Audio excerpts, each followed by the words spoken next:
shit. I hiccup.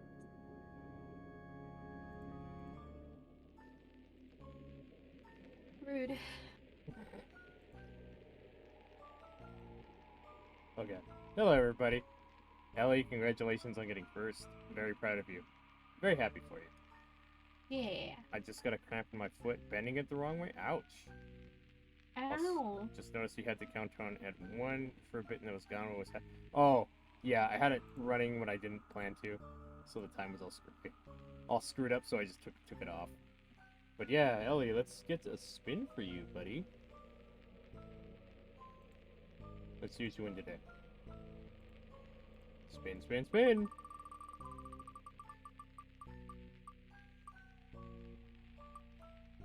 Ooh, lucky Ellie. You get to pick a Steam code, buddy. I'm a single person in the theater loudly clapping. Penguin cheer, penguin cheer. There you go, buddy. I'm the single. Don't rub it in. Don't rub it in. I get sad when I'm lonely. Thank God I have Index here. Always be here. Always be here. Aww. You wanted sexy laugh? Well, if you really want to get a sexy laugh instead of a Steam code, I can do that for you. And did you want a sexy laugh? Give me 1 second. Oh dear. There you go. Give Ellie a sexy laugh. Wait, wait, wait, wait, wait. Wait, wait, wait, wait, wait. Wait, wait, wait. There you go, Ellie. If you want the Steam code, let me know. DM it to me. But yeah, then this is there. Have fun. But yeah, start of another week. December is upon us. Holidays. Good God. Everybody happy? Everybody happy that it's Christmas almost? You have a Christmas index? I actually don't like Christmas. Oh, really? I used to myself, mainly because, well, growing up poor, I'll do that to you. But after turning into old man like I am now, old penguin, I think, like, the older you are, the less you hate it. In terms of, how do I say this? The more it matters to you, the warmth of having your loved ones with you. You know? Oh, no, I just hate people. I have select few loved ones in my life that I like being with. And I like getting cozy. And I like having the day off with vacation pay. So that's the bright side that I see, honestly. I already got Stellaris, thank you, Index. I'll look though. Yeah, Ellie, it is a very long list. So I would just pick the first one you see that you want. How risque can I mention stuff? What do you mean, Ellie? Do you mean, like, how risque can you be in chat? Just keep it tasteful, I guess. We talk about booba and shit all the time. Ain't that right, Yeah, Index? we do. Just, certain subjects please don't bring up. So I guess just keep it tasteful as a general rule. No foreign chat. Oh God, I hate 4. I hate it. Hate it. All the No Nut November comics are ending. Are they? I can't. It's fine. No Nut November is fine. Mentioning that is not that big of a deal. Actually, like, I'm really okay with No Nut November because it was, like, started for male cancer awareness. It's actually supposed to be. This is actually the month for male cancer awareness. Is it? It's actually, yeah, it's actually why it was started. That's well, actually, No Nut November and No Shave November were both started for male cancer awareness. Why do they set it up like that though? Because not masturbating increases your chances for it, or for erectile cancer. Whatchamacallit? I can't. It's because testicular cancer. It's because some men don't have nuts. Oh. Because of testicular cancer. Oh. And then it's also cancer awareness this month for men because the last month, which is October, is for women. Oh, Yeah, it's interesting. breast cancer awareness during October. I actually didn't know that. That's interesting.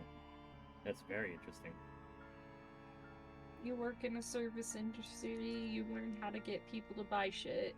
Abstaining increases chance of cancer. Yeah, they're just trying to make it like... I mean, I guess for 30 days is that big of a deal. In terms It's of not. testicular cancer, but you're gonna go fucking crazy. You're gonna go insane. Like, I did that for a while, actually. There was a time where I was busy with my job, and I just did not have any time to be, you know, to do those kind of things. And I just started losing my fucking mind after, like, Just 2 weeks. just start being a macho man, and then you won't. You'll lose your sex drive. Is that how it works? That's how it works. Ask your buddy. What, Prince Chan? Yeah. He told me about that. It was like he was cutting weight, so he was Mhm. like eating a lot less, and not. I think like his testosterone dropped or something, didn't it?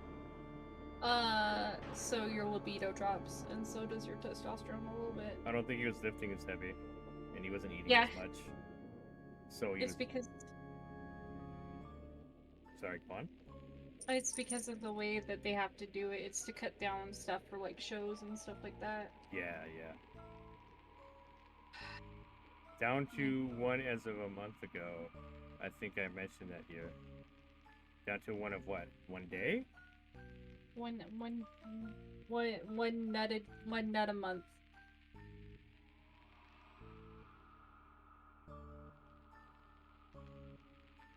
Wait, that's what you set, the limit you set for yourself, or what? What?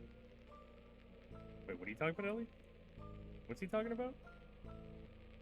I don't actually know. I was just guessing. Can you not?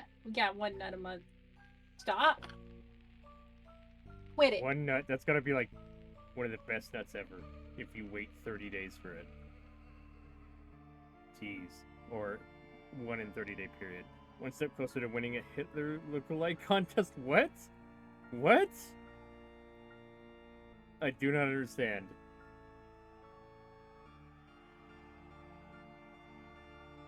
Different nut. Oh, okay. I don't understand. I'm so confused. I don't understand why you brought up Hitler. But Help, okay. I'm confused. Help, I'm confused. No brain, only booba. Brain. Yeah, run away. Only had one nut, the other didn't descend. Oh, Hitler? Ew. Ah. Ugh. Ugh. Interesting. That is an interest. How the fuck did anybody find that out? His wife just been like, "Hey, you don't want to know about something about Hitler?" Syphilis. I had to stick to what? Did you, Ellie? Wait. You had this. Wait. Are you? Is that a typo, or are you seriously you had it? People like making fun of Hitler. Well, yeah. Wait. Well, Ellie, yeah. is that a typo, Ellie, or did you? I had to. What? That's a serious thing. Yeah. I mean, Hitler was a bad guy. I mean, it's easy to make fun of bad people. For the span of about a month? No? Wait, so you had testicular cancer for a month? What? Ellie, you're confusing me. Kinda over it, kind of not. That's very serious. I'm sorry. No. So it's in remission. That's very serious, and I'm sorry to hear about that, Ellie. That's not a laughing matter at all.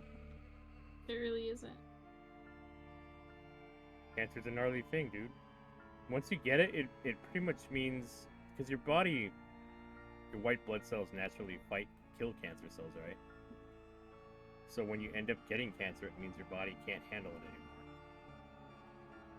That's what sucks. That's why you end up getting it done in September, cut out in October. How? God, that's so rough, dude. I'm sorry.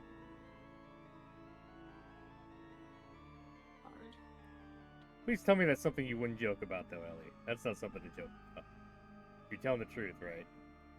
I don't think Ellie would be like, I got you. Oh, I don't. you I don't. thought I don't think you so thought I was either. gonna die. I don't think so either. I don't think so either. But I mean, some assholes on the internet might.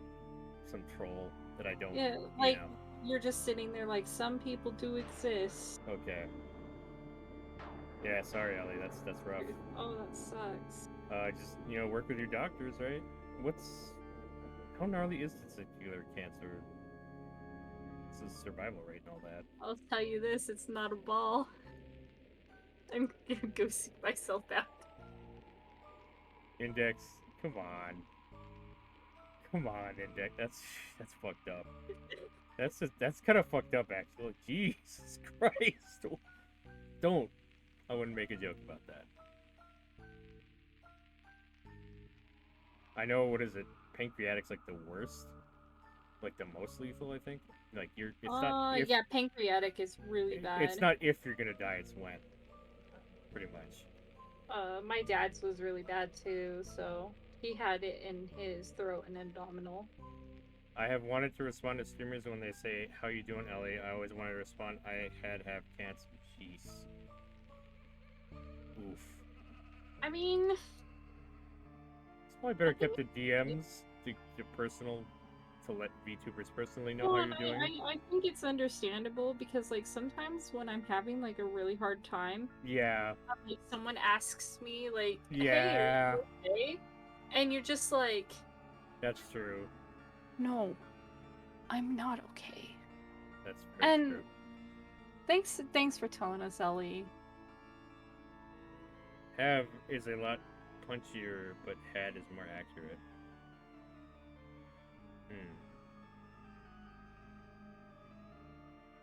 Have is a lot punchier. Well, you're technically in remission. I don't like saying this, but it is technically true. If you are in remission, even if you've had it cut out, like the cancer, there is a possibility that it could come back. So it's like an active volcano. They're dormant, not dead. It's like be on your guard, basically. Yeah, that's what my dad said. My dad's cancer actually came back like a year ago. Yeah. Like maybe not, like 2 years ago, yeah. Oof, gnarly, man.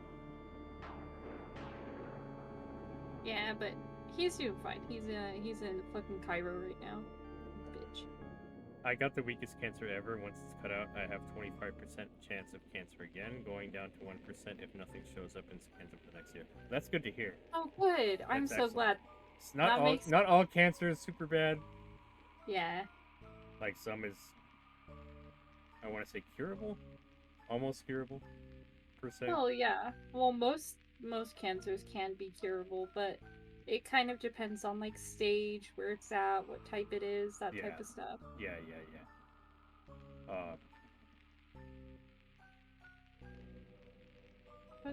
I'm glad that you're okay. Yeah, it's good to hear. What is it like? So the reason why we don't have a cure for it, per se, for cancer per se, is that we don't have a way to selectively target cancer cells. Yeah, and everybody's immune system is actually different. Yeah, we don't have a way to target the cancer cells and leave the healthy cells alone. Because you can kill cancer cells with all kinds of shit. Like, you can use bleach to kill cancer cells. It's not hard to kill a cancer cell. It's just that we can't find a way to selectively target them. That's actually why the research for COVID-19 is so great, because it's expanding the research into cancer as well. They're basically cells that are just working too hard and producing too much, reproducing too much. From what I understand, right? So they actually have been thinking lately that it might be corruption within the DNA strand. Possibly, yeah. Which would be why some people are more apt and like prone to like getting it. Like where it's hereditary, that is. Yeah. Because it would be coming from your DNA. That's according to a study I have seen. I've seen there's some research about studying certain types of whatchamacallit.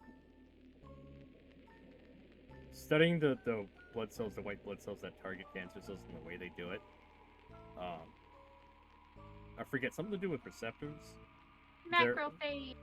They're looking into how white blood cells target them and trying to find ways to emulate that. I forget. That's why research science is important to fund science and research, because they can find shit out like this possibly. Hey, and like in a way, if the research is being conducted on furthering stuff, I'm actually okay with some drugs being more expensive than others. Specifically like things that involve cancer. Most of the reason the drugs are so expensive is they actually involve helium, and helium is actually a depleting resource. Within the past 10 years, you're seeing less and less places that make like balloons actually using helium because it's prioritized towards hospitals and research labs. The more you know. And knowing is half the battle.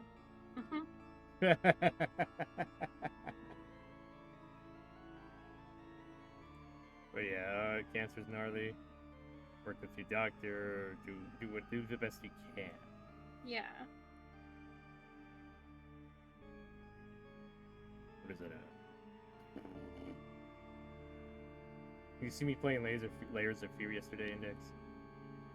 Did I see you playing what? Did you see me playing Layers of Fear yesterday? Was that your stream yesterday? Because I did not. Oh, okay. It was like procedurally generated horror. Where ooh, that's really cool. It's like you're going through rooms in a house, right? But the rooms are always in different orders, I guess. So it's like that. Oh, what's that one movie? It's like an old movie. House on the Haunted Hill. I don't know. It's that one where like the rooms move around and it's like the house itself is alive. Kind of like Monster House, but like not quite like Monster House. I'm kind of thinking Cabin in the Woods, where it's like all a scenario they're setting up and having all these different fucking monsters and shit pop up. But it's like you're going through. It's. I think it's hinted that the character you're playing as is schizophrenic, and they're just tripping the fuck out about shit that's been going on in their life, and so it's like simulating that. Yeah, it's gnarly as fuck. I don't know if it's confirmed or not if the character does have it. I saw a note where he's like looking at symptoms and he said yes for some and no for others.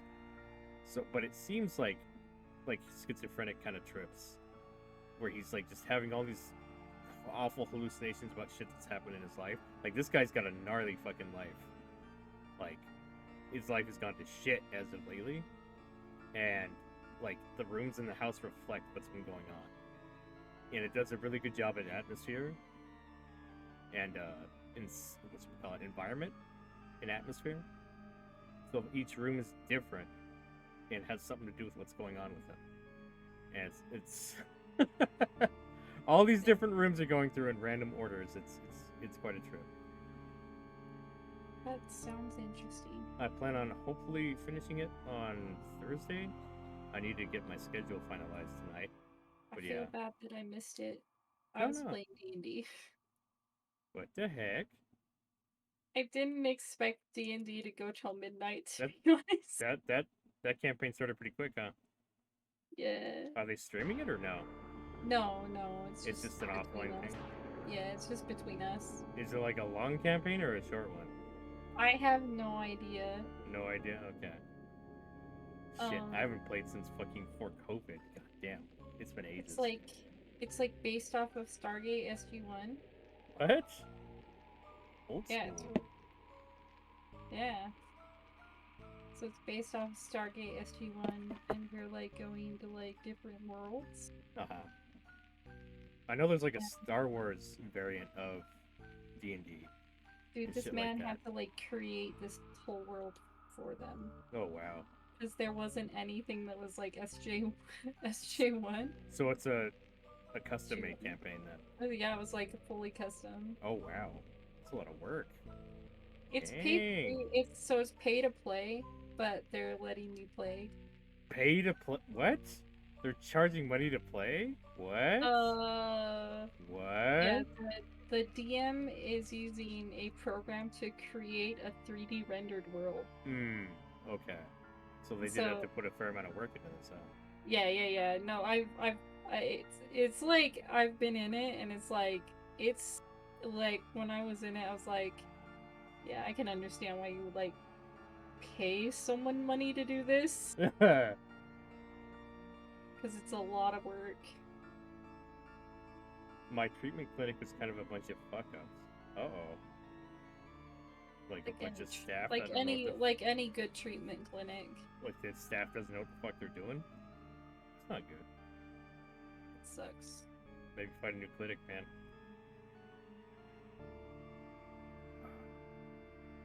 Anyway, Yeah. when they sent me in multiple blood tests, they showed up in the hospital as in one single Frankenstein test that the computer couldn't understand. What? They referred me for the incorrect appointment. What? I'd be really fucking annoyed. That's a lot of time wasted. It's really annoying. They failed to prescribe pain medication after the surgery till later. What? That seems like a huge oversight, because you kind of need that right after surgery, don't you? When you're recovering? I've always hated pain meds. What the fuck? They always make me feel sick. Sounds like some bullshit right there, buddy. I mean, super BS. I had Tylenol? Is that gonna do much?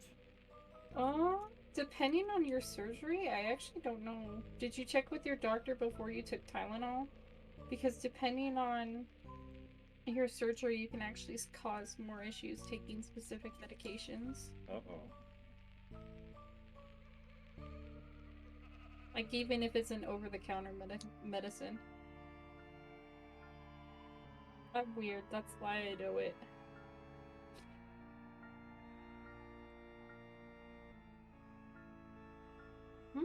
Alright. I think we should jump into the game. How about you? Yes! Let's get back into tip hell. Tips, just a tip. I'm actually, like, I've been, like, thinking about this for days. I'm so excited. Really? I just want to finish the... Yeah! We're so close. We're very close, huh? Yeah. Alright, let's jump over. Good. Here we are. Let's turn off my penguin avatar. Damn it.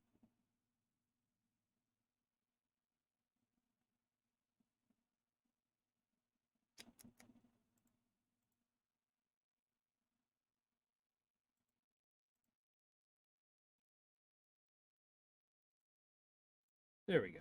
Alright. Get the game going. Get the sound on. Get the game shared. Oh, yay. You thought I forgot about that, huh? I thought I was gonna have to remind you for a second there. Shit. It's not my fault. You forget all the time. Okay. What? What? Nothing. I said nothing. The fuck was that? Huh? What? Thing. It's fucking weird. Okay. Discontagion instead of Hojo's dissection plan as a card. Go see Ares mood. I think we can do this one. Yes, we can. The C-103's implementation on Satoko is going well so far. It wouldn't make any difference to me if the experiment failed. However, Ide's extraordinary focus and attention to the experiment has avoided Satoko Hojo hallucinating or turning into a vegetable during the experiment. And surprisingly, we see prospects of her returning to normal life despite reaching L5. C-103 still has many issues, but this experiment proved that even a person who has reached L5 can be cured. I didn't believe it at first, but I guess I have to acknowledge Ide's hard work. Add Tylenol treatment with Tylenol first, then prescription 1 and prescription 2 if it gets bad. I got a CT scan, which you can turn into a 3D model, which you can 3D print. What the fuck? They just give you a 3D model of it? 3D model of your brain. So I can 3D print my rib cage and heart. Damn. Oh, dang, that sounds metal as fuck. Can you use that as your VTuber model? Holy shit, that would be insane. That'd be really actually that'd be super cool. Only Ide could have done this. He was tormented by naive humanism and didn't want to make mistakes, and that is why he felt obligated to cure Satoko Hojo. The reason why I dislike Ide is because of his achievements, or isn't because of his achievements or abilities, but because of that weakness. But this time I had to praise him for it.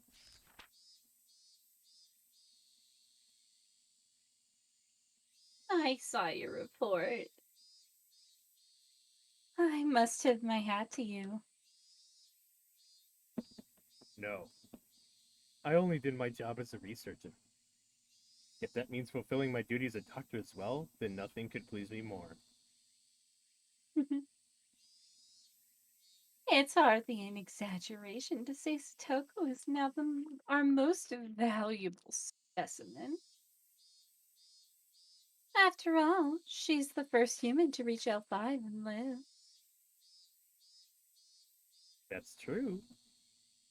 We'll let her go back to her life and keep her eyes on her. I'm going to tell her to come here every Sunday for a checkup. And how are you going to explain to her that she has to give herself a C103 shot 3 times a day, and also that she has to come here every Sunday? She has no subjective system. She has no subjective symptoms. I'm still trying to come up with a good excuse. I think I'll tell her I want her to help me with my research. She has to give herself shots daily and to come here every Sunday for a checkup.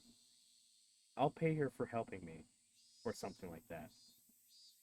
I guess Ide is determined to cure Satogo Hojo no matter what. He seems determined to keep her off the dissection table.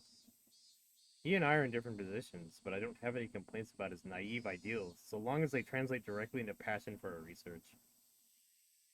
If his plans can be put into effort and produce a different result than the dissection would, then they'll still be useful to the overall understanding of the Hinamizawa syndrome. I have nothing against Satoko Hojo. It's only that I see her as a research specimen. If she can be useful in that capacity without being dissected, that's perfectly fine with me. We have to get permission from her guardian to give her shots 3 times a day. After her parents died, her aunt and uncle have been taking care of her, right? Maybe I'll go talk to them. I hope they agree to her involvement in such suspicious research. Oh, don't worry. Or my dick, I have to make the 3D model like SDI. What? Oh, right. Particular cancer, right? I thought you were trolling me for a second. I'm like, wait. That's interesting. To have a 3D model of yourself. I don't know if I'd want to 3D print it though. That sounds don't sound right to me, does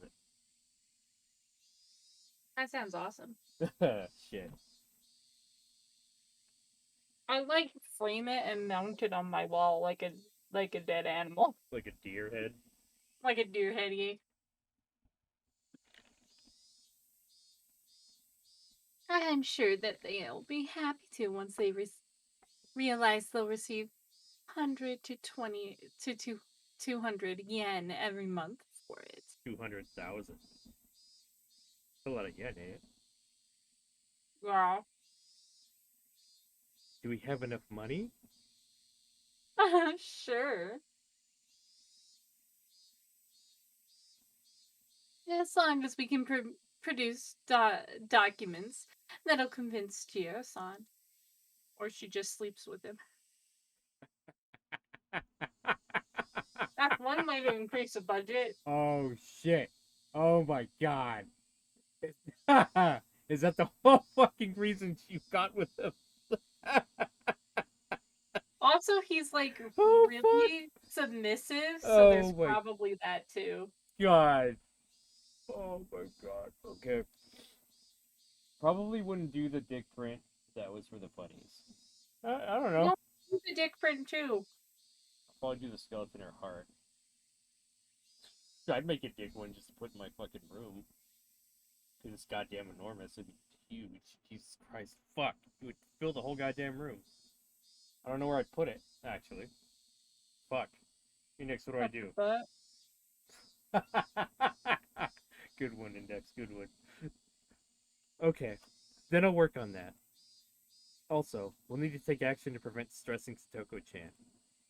We don't want her to return to L5. Thank you for the host. We got you front row seats. Oh, heck. Kitten Chop. Thank you for the host, friend. How you doing, buddy? Welcome, welcome. Oh, shit. We don't want her to return to L5. I hear her aunt and uncle are very mercenary. Perhaps we can handle them with cash.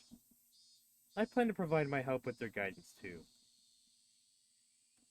I've heard Satoko-chan isn't getting along with her aunt and uncle. I never thought that it'd affect us in any way. But now Ide has to deal with them. Maybe he's developed some kind of sense of responsibility or duty as her guardian. I don't really care. The more responsible he feels, the more progress our research makes. That'll be a plus for me. By the way, I saw the report on H170. Oh. Compared to your success, it's nothing. But I guess it was some kind of accomplishment. It's honestly ironic. This same research center that's produced the remedy to save her from the derangement has developed a dangerous drug that can instantly induce it. Ide wasn't involved in the H170 research. That was my work. In Jane fact, says, I'm good. I'm on my way home, but stop by to get groceries. oh nice. Drive safe, kitten. Get me a Gatorade while you're out. Give me a honey bun. Happy, you honey bun. Damn it, I was waiting for you to say something like that. It would have been better if it was like, I'll be your Huckleberry. Oh god. Oh god. What? Tombstone is a great movie. That was my work, in fact. Even if I asked him, he wouldn't have agreed to be involved. This dangerous reagent was developed during the process of uncovering the mechanisms behind how the pathogens controlling Satoko Hojo's brain could induce derangement or paranoia in their host. To put it bluntly, injecting H170 into a patient with Hinamizawa syndrome forced them to express terminal symptoms. It threw the brain into a stimulated state of agitation, intentionally forcing the pathogen to grow unstable. If we continue researching this, it will be possible to drive anyone with Hinamizawa syndrome violently insane at any time. Studying the mechanism behind that will help to solve the syndrome's mysteries. So this study on H170 will be extremely important to future research. Highly unethical, Jesus Christ. Also, this medicine has military applications, as the client requested. At this point, there's absolutely no use for it. You're saying that now? Did The last time, the first time we did this, we literally listened to them talk about having cut open a man and kept him alive for like a month or two. I'm aware of that, Index. I didn't know that they're trying to use it for military shit, so... I guess they might have mentioned that earlier, probably. Mikano's fucking nuts. Of course it's military. She wants to take over the world. Yeah, she's like she's the awful. brain. Yeah, she's fucking terrible. Poor Tomitake is freaking Pinky. I feel so bad for him. Pinky in the brain, that's funny. That's funny. Anything else? Bring me like $1 million. That'll be good. Thank you, kitten. At this point, there's absolutely no use for it. I don't want a soft blanket. What? Oh. But once our research progresses a bit further, this H170 could be spread at the right moment to cause a certain type of reaction. Compared to a killer virus, it seems like a useless pathogen. But there's no way to detect it in a dead body, and it makes it look as though the person just went insane spontaneously, so it must have some useful applications. The Marco Polo Bridge incident threatened to end research on Hinamizawa syndrome before. Historically important incident like that couldn't have been created by a killer virus. but it's possible with Hinamizawa syndrome. The elders of the Alphabet Project, the sponsor of our research, can think whatever they want about that. I don't care how they use what I've learned. My purpose is to solve the mysteries of Hinamizawa syndrome and to make people realize how important this research is. Also to make people acknowledge my grandfather's accomplishments and achievements. Any military applications were just byproducts of the process that I didn't care about. The clients will appreciate your accomplishment. Maybe our budget will increase for next term.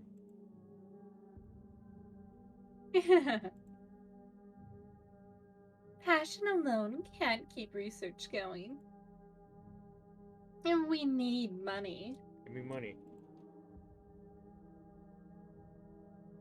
Give us money, government. Give us money.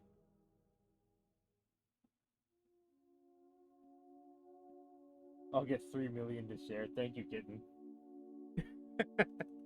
We must thank the sponsor for giving us so much funding. For this much money to come from public expenses.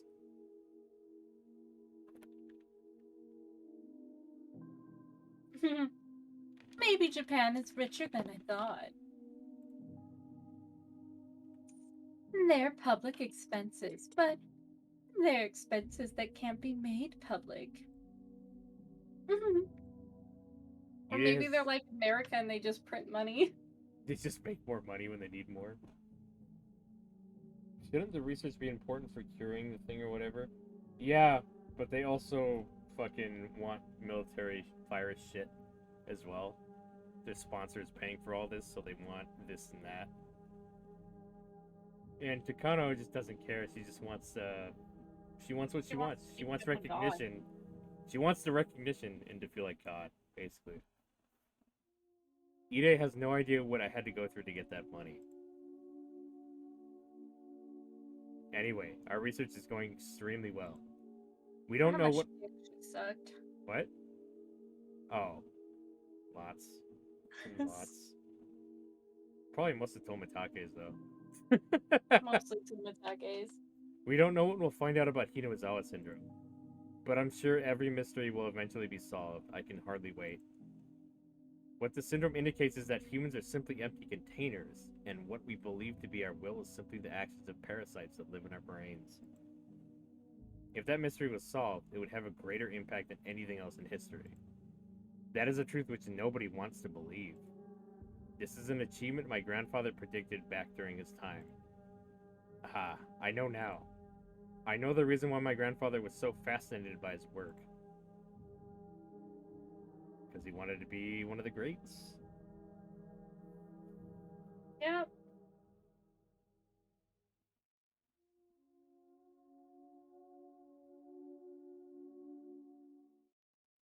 Let's see. What next? The third year's curse? No. All 5 patients dissection is required. Help from the Queen Carrier is required. I think we can do... Oh, we already did that. Never mind. Rika's father being marked as an opportunist is required. Rika's mother's suspicion is required. No, I don't think we have that one. We don't have Stoko's aunt death yet. Help from the Queen is required. I think we can do this. Yes, we can. When researching Hinamizawa syndrome, there's something very important that needs to be discussed first. If something happens to the Queen Carrier, the village will collapse. In his article, my grandfather called it the most dangerous situation. According to my grandfather, if the Queen Carrier dies, all the infected persons will go terminal within 48 hours. This may sound unbelievable at first, but research on the collapse of past local religions and group suicides around the world should indicate that there's some truth to it. Among all the mysterious incidents around the world, there are some that were caused by parasites controlling entire communities, very similar to Hinamizawa syndrome. Oh, really? I don't know. Grandfather picked a few cases that are very similar to the syndrome and investigated them. As a result, he confirmed multiple cases of entire communities losing their minds after the death of a religious leader or founder, and finally annihilating themselves. Maybe that's what happens after every football game. That's why everybody starts rioting and shit when they lose. When they lose. It's fucking viruses. That's why. That's what makes people It's rage. fucking Right. parasites. Oh, There's the Jesus. parasite known as the Green Bay Packers. The Green Bay Packer parasite? Oh my god. Jeez. He It's in stated the that cheese. he stated that on average it happened within 48 hours. It's clear that infected people are affected by the queen carrier, and the condition of the queen carrier is, in fact, affecting the entire village. Our statistics already prove that on weeks Rika felt sick and visited the clinic. We saw an exceptionally high number of visitors. Rika being sick with a simple cold had a massive impact. If something particularly bad happened to her, we'd be facing a serious situation within 48 hours. That's why the EDA Institute has to protect Rika Furude, the Queen Carrier. It's the most important mission of the Hinamizawa Syndrome Research Project. She's already agreed to help us in our research, but we need to be very careful not to put her in any danger. Also, we have to protect her from anyone who would try to harm her. Her life is equal to the lives of 2,000 villagers. But what if something happens to her by accident? The EDA Institute must prepare for that situation. That's why I worked on the draft of an emergency manual where the EDA Institute was first established.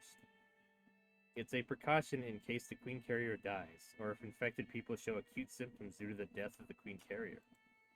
This is an emergency procedure which must be followed within 48 hours of the mass occurrence of the acute symptoms.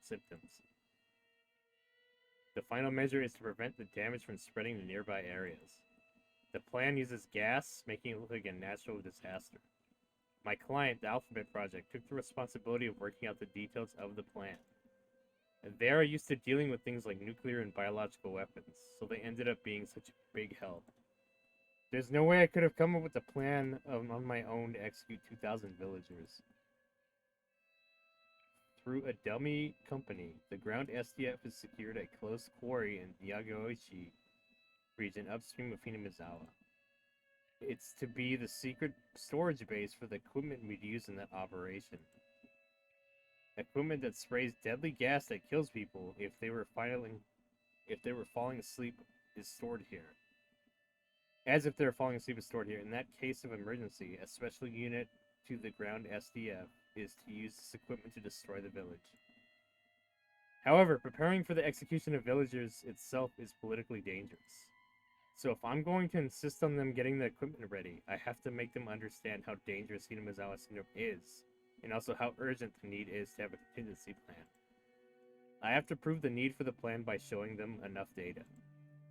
So the files my grandfather kept intact come in quite handy when the clients read my grandfather's articles about the syndrome. They were surprised to see how catastrophic things could be in the worst case scenario.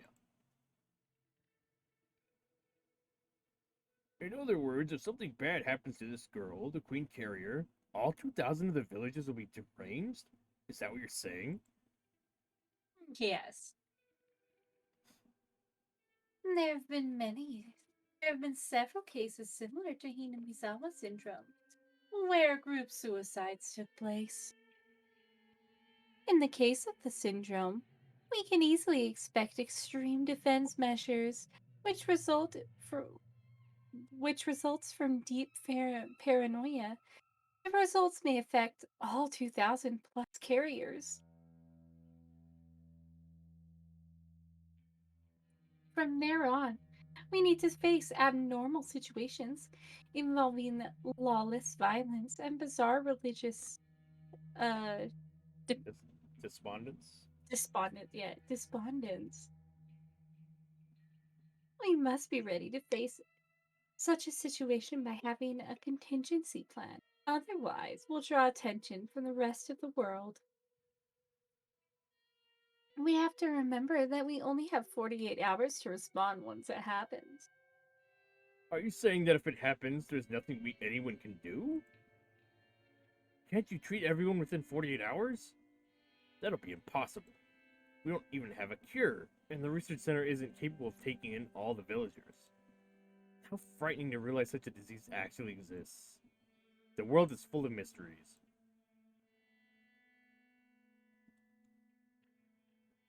Constant vigilance against worst case scenarios supports our national defense and is one of the ideas behind the Alphabet Project.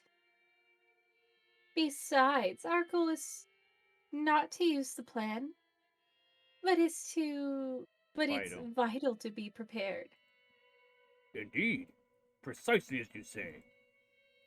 I'd still like to look into strengthening the rules of approval authority behind applying the plan, but I understand the necessity to prepare a response for a worst case scenario. Let's have the Urban Suppression Research Team run a simulation of the Hinamizawa suppression operation in the region. I think we should get it going as soon as possible. It's possible that the Queen Carrier Girl may be hit by a car and be killed at any moment. Thank you, Major Takano. We have further questions, so you can sit down. Thanks to a push from one of my backers, things were decided without too much of a problem. It took me almost all day to explain it to them, but it only took a short time to come to a decision. Nobody criticized, ridiculed, or tried to reject my grandfather's articles out of hand. In the files they're all reading today are the very same shameful articles those haughty authorities left the footprints on as I trampled them in my grandfather's heart. But they aren't ridiculing the articles.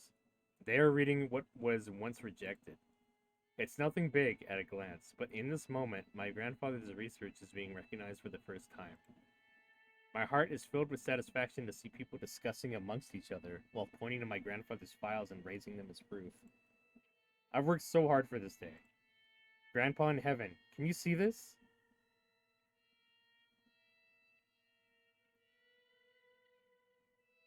Grandpa, am I doing good? Am I doing good, Grandpa? Am I a good girl, Grandpa? Oh my Jesus. gosh. Jesus Lord, okay. Daddy issues. Soshi Hojo must not be allowed to visit his sister in the clinic. Did we try this already? We did, but we can't use it yet. An execution order for the 30th Pierce is required. A bat beat to death. Results of the C-103 H-1Z required. The truth about Shirakawa Park accident is required. We don't have that truth yet.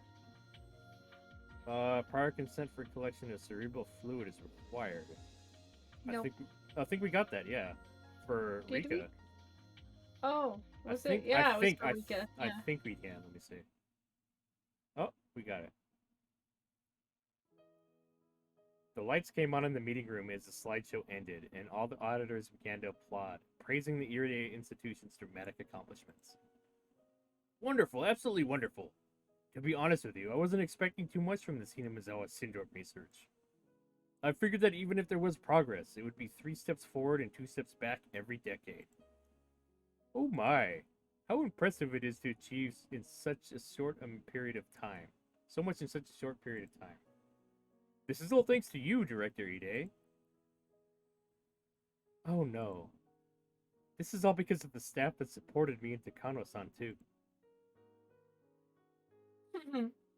Don't be so humble. Director Irie is a genius in the field of neurology. After all, he also produced greater achievements than any other doctor when it comes to the brain. That's true. Not many doctors as young as you have nearly as much experience operating on brains. Congratulations, Lieutenant Colonel Ayerde. Now I can go back to Tokyo with my head held high. I'm honored we gave you something good to take back with you, Tomitake-san. By the way, could you please stop calling me Lieutenant Colonel? I just can't get used to it. I almost prefer Risa-san at this point. I bet you do, huh?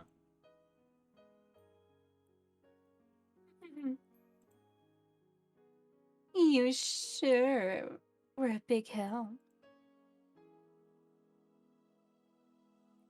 You're the only one who secured funding for our research, even when we couldn't produce feasible results.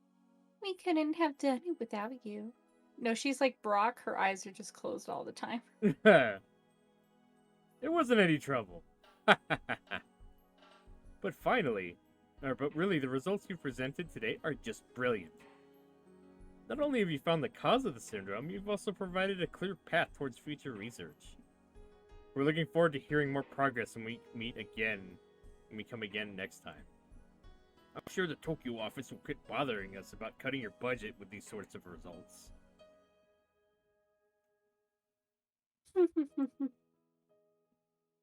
After all, we merely lost our budget for the canned coffee we provided to all of you, didn't we? Wah ha ha ha. Tomitake-kun, make sure you report our progress to Tokyo well enough that they give us enough funding to hold a party. We've been getting nothing but the stick. It's time for the carrot. We'll be happiest if that carrot comes back in the shape of funding. Wah ha ha ha ha ha. Funding carrot, I like it. Do her eyes ever open? Sometimes. She's usually doing the weird fucking squinty eyes, isn't she? Yeah, she's just Brock from Pokemon. Squinty ass eyes. Yeah. And with that congenial atmosphere, our routine audit was over. EJ was surrounded and being questioned by National Institute of Infectious Disease workers who had joined the auditors. Takano-san, congratulations! I can't really say this out loud, but all the progress I've seen tonight is thanks to your hard work.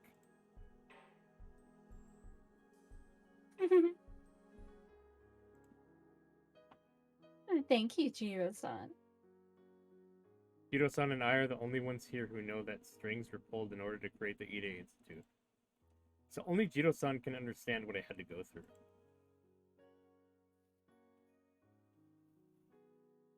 But I've only just risen to the stage of my research. For my research, my opponent and I are fighting in the same arena, that's all. Brock is cooler. He has a drying pan. Does he? A frying pan, you mean? A drying pan? What? Is a drying pan a thing, or am I crazy? I'm crazy. Right? I think it's the frying pan. Also, jelly donut. Oh yeah, jelly donuts. Gotta love jelly donuts. The rice ball shaped jelly donuts. Man, I love these jelly donuts. Fucking 4Kids.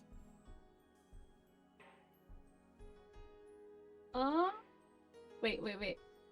The critical bite comes after this. And it should be getting even more exciting in the future. By the way, Manager Nakagawa told me to tell you that he wants you to hold a presentation in Tokyo. Even the Alphabet Board wants you to come meet with them. I guess they all want to hear this directly from you. Oh my. Oh my. Isn't having you explain it enough? Nah. I don't think that's what they mean. I bet they want to meet such a pretty researcher in person, maybe. Oh, maybe you're asking me out on a date. My. Aren't you just being so silly, Jiro-san? Ara, Jiro-san. Ara, Jiro-san. Excuse me, Major Takano, there's a phone call from you from Tokyo. For you from Tokyo. Thank you for holding. This is Takano. Hey, how are you doing? Koizumi-sensei? Thank you for taking the time to call me. You know, I heard you made a significant breakthrough, Mio-chan. So I had to call to congratulate you. Thank you very much. Yes, thanks to your support, we have been able to accomplish the first step to identifying the microbe that causes Hinamizawa syndrome. Permission to post the link? I would do that in the Discord, Ellie. Yeah, Discord or it'll hurt you. I see. Great job, Mio-chan. I'm sure Takano-kun is very happy in heaven right now. That's a little too early to say. My grandfather was attempting to go beyond merely identifying the cause of the syndrome. His work was about showing the possibility of humans' thoughts actually being controlled by parasitic agents in our bodies. Only when that is proven will his research be recognized as great, for the great achievement that it is. When we're able to explain all thoughts and religions with parasites, the world is going to be tossed into chaos. Denise How interesting. also whispered to Index. Whispered to me. What? It isn't me, man. Okay. 1 second. I'm looking at it really quick.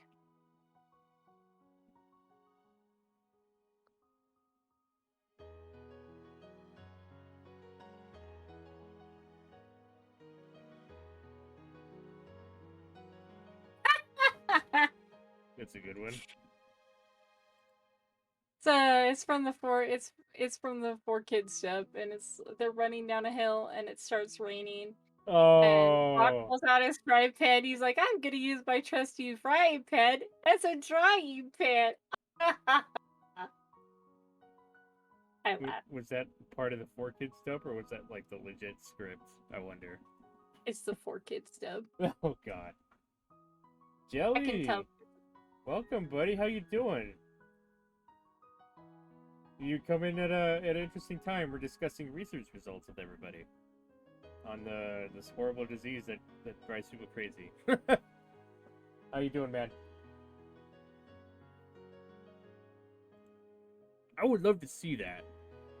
I won't die until you show that to me, Mio-chan. Please don't say that. Do look forward to it, though. I'll make sure that this research will spread shock throughout the world. Then the whole world will finally realize how great my grandfather was, and they'll be fighting each other to read over the documents he left behind. Only then can I say that I've repaid my debt to him. I woke up at 5 again. Jesus, Jelly, why you wake up so late, buddy? Are you a night owl or what? Nocturnal or something? I'm a little envious of Takano-kun. I don't want money, you know. I don't mind getting rid of half of what I have. I just wish I had a grandchild who would carry on my legacy.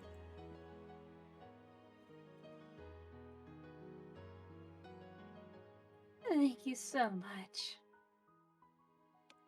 Those words mean so much to me. By the way, I sent you a present. It's a nice bottle of wine for you to celebrate with. I didn't know your address, so I sent it to the clinic. However, they told me they're having a difficult time importing it, so it may take a little while. But when it comes, please have a party with the people who helped you. Celebratory wine? Well then, I wonder what expensive sort of drink Koizumi-sensei will be sending us.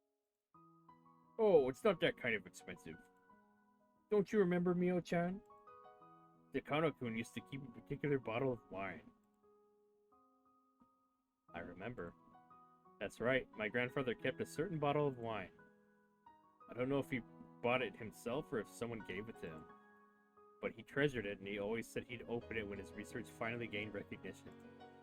I was a child then, so I don't even remember what brand it was. But Mr. Koizumi would know.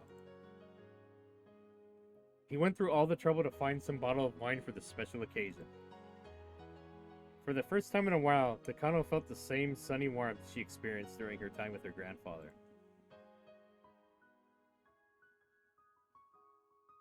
Thank you so much, Uncle Koizumi.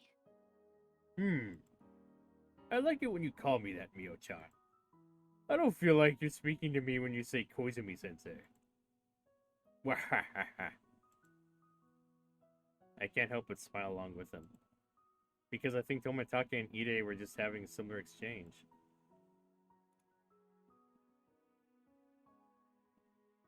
If you like it that way, then I'll be happy to call you that when there's nobody around. Oh, Jesus. I'll be happy if you'd call me that even in front of people. I don't know exactly how old he is, but if he can laugh so energetically, he'll live for many more years to come. I guess the saying about living a long life is true after all. Takano-kun and I both wished you were truly part of our family. We really did. My grandfather had his own family, of course. But because he was so into his research, he became estranged from his wife. They were legally married, but they lived separately. I never met his family when I was a child. I only met them after my grandfather committed suicide. Wow. We didn't know that, did we? Jesus. No. During his latter years, my grandfather went into psychological despair and began to look at his life with cynicism. His condition became worse over time, and he was shocked at his own dementia. He was afraid of living while his consciousness degraded. So, he jumped off the rooftop of the hospital. Only my name was in his suicide note. None of his family members' names were in it. That's when all his relatives showed up and took everything my grandfather left behind. They were afraid I was going to get his estate. They had lawyers and all that, so I backed down. I asked for everything in his study in return. Those idiots don't understand the value of my grandfather's research. They're actually happy to strike a deal out of court, and they could also get rid of the piles of papers and jars with human organs in them. They never even showed up once when he was still alive, yet like hyenas they appeared after his death. I never let them put their hands all over my grandfather's research. Fortunately, I was able to protect my grandfather's soul from their tainted hands. Okay, I'll get going here. If there's anything you need, be sure to call Uncle Koizumi, okay? I'll do anything for my granddaughter.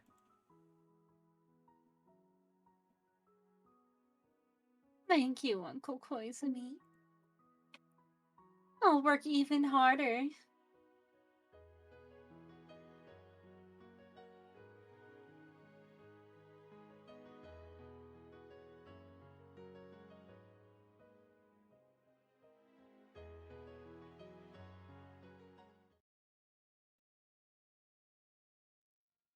Oh my, that's sad. The death of Koizumi Sensei, he's not dead yet. No, it's not it. Medicine C17. We don't have 117, do we? No. It was like No, we don't. 103, I think, is what we had. Yeah. Bottle of wine for the toast is required. Yotomi Take's process is required. The drafted emergency manual. Don't think we... Do we have this? Yes, we do. Nope. Wait, which one are we missing then? Because we have the wine. We have the wine. Yotomi Take's promise? We have the draft. Oh, it would be the promise then, yeah. I don't remember any promise Tomitake made. Weekend Satoko shopping trip. This Shinto priest contacting the Iridis institution is required. I think we had this priest. Let me see. Yep. Yeah, okay. The gathering place inside of the Furude Shrine is in fact the headquarters of the Onagafuchi Guardians. Normally, a shrine would be a calm and quiet place, but there are anti-dam signs everywhere, making it very obvious that what this location has become. There are over 30 members of the Guardians here at this moment, and they are having a heated conversation about their plans for the future. Although this meeting place is on the Furude family's property, it's a community facility, so it closes at 9 p.m. Of course, sometimes the discussion gets so heated that it goes on past closing time, but meetings are supposed to end by 9. If a discussion ends early, they usually chit-chat until that time. That's what usually happens. Of course, they mostly talk about the dam even when they chit-chat. They talk about someone's mistreatment at the government office, or someone getting arrested unjustly, or complain that people at the dam construction site are too violent. Since it's idle chatter, the topics are slightly emotional, and because of that, there was a good deal of bad-mouthing the Hojos. Then she threw the circulation notes away. Can you believe that? That woman is crazy. Just the other day, she got into a huge argument with Makino-san's grandmother at the trash pickup. You know, the husband is rude too. He's so irrational. Ah, did you see him at the explanatory meeting? That was bad, huh? Bed is comfy. Oh, jelly. Oh, jelly. That sounds comfy. I wish they'd just leave. I have a bed that's like a hybrid. It's part spring and then part memory foam, I think. So what you're saying is that I need to come over and we need to have a sleepover. Yeah. Yes. It's pretty damn comfortable, I'm not gonna lie. And then I have a bamboo fiber mattress cover on top of it. Ooh, those are so nice. So I just like sink into my bed. It's like I sink, but then it gets firm. I don't know how to explain it. It's a very nice feeling. I'm not gonna lie. My sister's bed is like that. Bamboo fiber is like also cooling, so it doesn't absorb heat. So I love that. I fucking love that. I have a really cooling pillow, but my bed is actually broken. Oh dear. So Are you the sleeping on a springs- mattress then? Yeah, I'm sleeping on a regular mattress, but like my actual like bed frame is what's broken. Oh, But okay. it's not like broken to a point where I can't sleep on it. Sleepover? I wish. I wish I'd have a sleepover with everybody. Yeah. We weren't hundreds of, I don't know how many fucking miles away. I'll just come out for vacation. Okay. Just lay in my bed. The whole time we just lay in Your bed. the whole time, yeah. Sounds like the Sleepover. perfect vacation. What'd you do on vacation? Oh, I just fucking slept on a really comfy I slept at someone else's home bed. and they brought me nachos. They fed me tacos. They fed me food and I slept in their bed. Ugh. He said something about money. He has absolutely no shame. No, no, no. If you talk about being irrational, his wife is the same or even worse. You want to do the It villages? must be hereditary. I see their daughter shopping quite often, so I used to say hello to her, but she never replied. Can you believe that? So I got tired of it, and I don't say anything to her anymore. Hey, their son always looks so depressed, doesn't he? Ha ha ha ha ha. By now, the Hojo family has become the enemy of the whole village. Bad-mouthing the Hojo family was the greatest shared topic that anyone could easily contribute to. If he had known how powerful the three families were, especially the Sonozaki family, and if he had known Oryo-san's character, he wouldn't have said the things he did. The Hojo couple are residents here. Though they were never very enthusiastic about the council activities, they should have known what kind of person Oryo-san is. He could have imagined just what would happen to him if he talked to her that way. Yet, he let his anger take over and voices unpleasant feelings. So most people think the Hojo family brought their isolation upon themselves. If they wanted to negotiate with the government regarding the move, they should have done so privately. Yet he was foolish enough to express himself at a public gathering like that. So not too many sympathize with the Hojo family. Sometimes you just gotta say them hot takes. Sometimes. Ever since the big fight at the explanatory meeting, the Sonozaki family has looked at the Hojo family as their enemy and started to go after them. That caused the pro-dam families to go quiet, fearing they'd be made into scapegoats too. And those who wanted to leave were bitterly forced to give up. Even those people started criticizing the Hojo couple, saying that they could have gotten their compensation to leave if the two hadn't picked the reckless fight. Both the anti-dam and pro-dam people hate the Hojos now, and the family has become even more isolated. Moreover, the Hojos are both very aggressive. They should have stayed quiet at least until things settled down, but they didn't. That alienated the handful of people who took pity on them as well, so now nobody even says anything to them.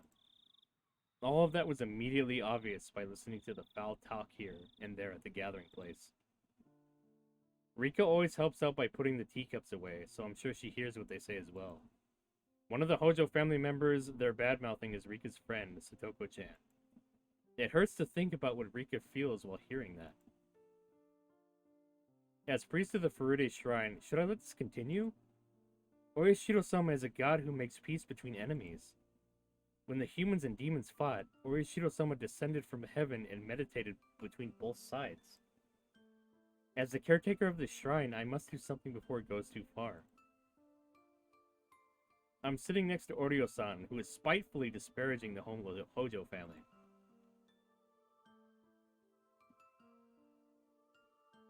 So, that ass is talking shit to me? Who the hell cares? He'll be cursed by Oyashihiro-sama, that's for sure. Elderly people cheer her on as they listen to her speak. If I barge in now, I have a feeling it won't be a peaceful conversation. But I have to make up my mind. As the priest of the Furude Shrine, also for the sake of Rika's friend, Satoko-chan. Oryo-san, don't you think you said enough by now? What the hell are you trying to tell me? Well, I'm sure the Hojo-san didn't mean what he said. Isn't it a bit much for this kind of treatment to go on for so long? Shut up! You heard what he said, didn't you? Weren't you pissed? He pissed me off. Shit. Oryo-san is the head of the Sonozaki family, the heir to the demons. He never forgives anyone who stands against her. So there's no way she would even listen to what I'm trying to say. Oryo-san and the others became furious and refused to listen to me. I also mentioned that the dam construction plan will be cancelled soon, so they should calm down already. I said that because the staff at the Irei clinic told me that the government is putting some kind of pressure on the Ministry of Construction. But thinking that I'm being an opportunist, soon criticism of me began to circulate the room. After that, I realized that I've become branded as a fence sitter. What'd you say? I have a question. The three families are Sonozaki, Furude. What's the third one? Is it Hojo? The Kimiyoshi family. Kimiyoshi. The one with the mayor. Okay. So I don't know. I had a thinky. I was like, what if the Sonosaki family isn't actually the demon family? What if the demon family is the Hojo family? The Sonozaki family are the human family. The Hojo family are the rebels. Rebels. The rebellious family, pretty much. Rebels. They're the Lucifer among the village. I got the homemade taco. I can see it now. Indy is scary. No, she's not. No, she's And not. it's very scary. If the demons are willing to listen, then there's a chance to make peace. But how can I make peace with people who refuse to listen? I destroyed their mood, so I just have to give up and shut my mouth. Then I felt a little hand on my back. Rika, it's getting late. Why don't you go home? No matter how hard we try, we can't reach them. Rika looked into the distance while she spoke. The evil of this corrupted village is probably behind the means of those of us living in the muck. But I won't lose hope. Surely someone will destroy this stagnation will arrive. Very soon, I know. Her eyes shone as if seeing a future that only the maiden of the Furude Shrine could see. Dang, at least her dad tried. I mean, props.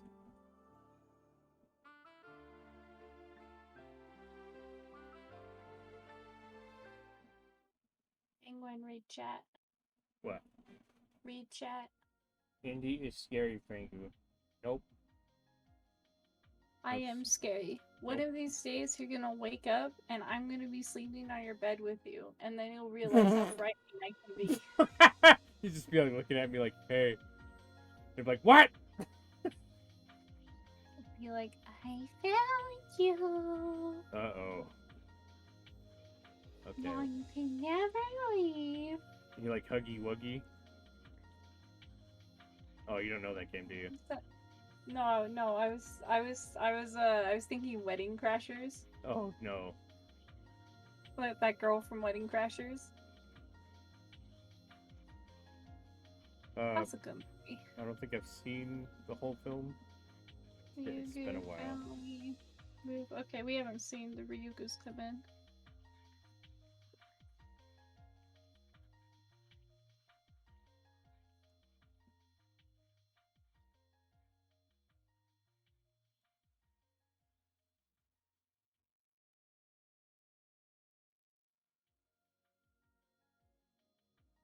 You know, like endgame shit. Yeah, okay, let's go back to first page. No. I think this will work. Nope. Okay. Nope. The mother's suspicion, I don't think we have. That's gotta be the next one, though. Probably.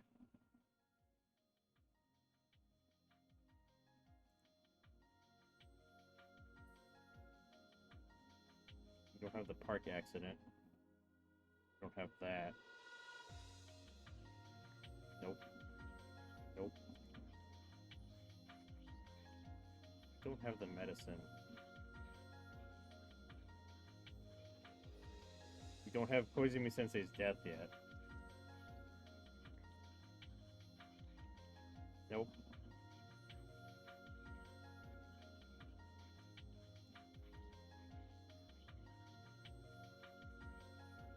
Shit, we already looked at this, didn't we? Fuck.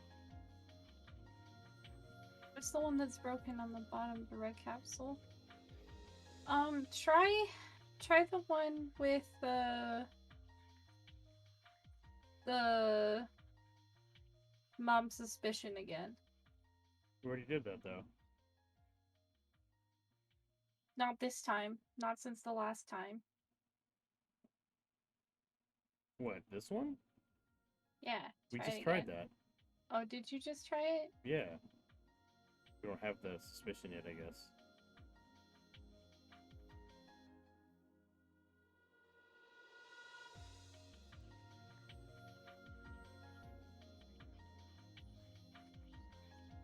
Wait, try the top one. This one? Yeah. We don't have the Shikawa Park accident, but, I mean, we could try? We're gonna Nope. try it anyway, because I can't think of where the other one is. Execution order, the Furious Curse, nope.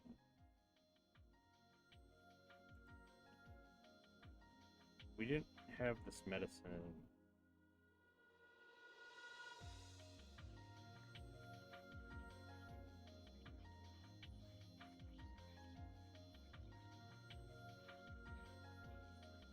Footsteps following him? I don't think we have that. Or do we? Nope, we don't have the job. I know Yeah. that. I know that the footsteps are following him, though.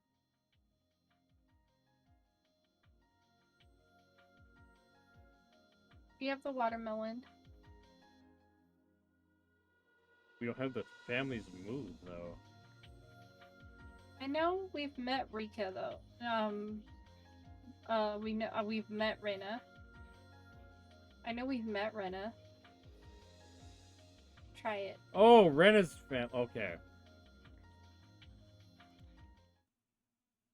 Nope. Oh. We have a shit, watermelon. Shit, I don't know.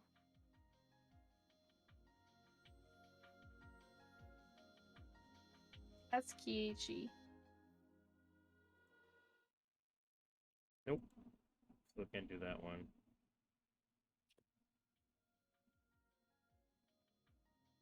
Let me look. Higurashi.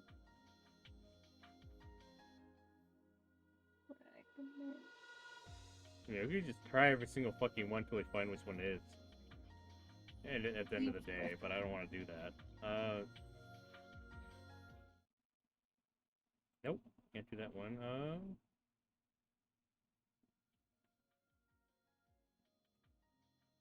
Connecting fragments.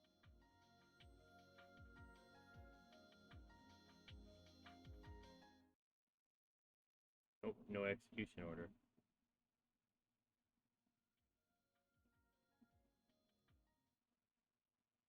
Nope, we don't have the bat.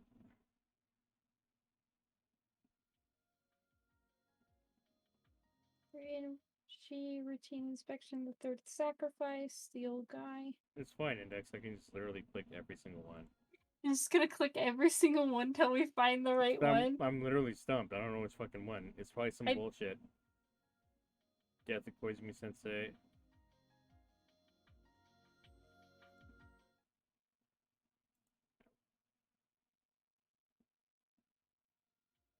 Probably some bullshit detail I forgot.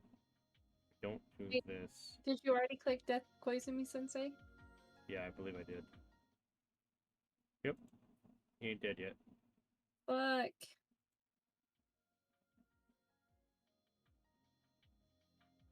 Tried this. We tried that.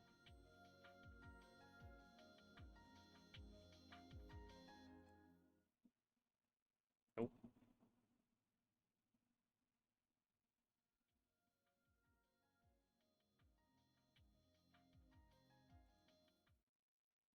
Nope.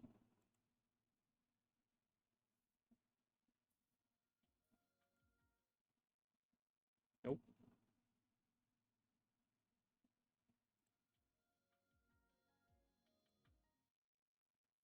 Nope. We don't have raw sea urchin or vitamin A. Game board must be set. I don't understand these.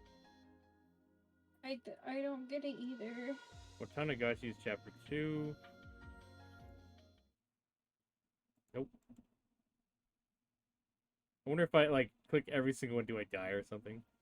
Game board must be set up. Nope.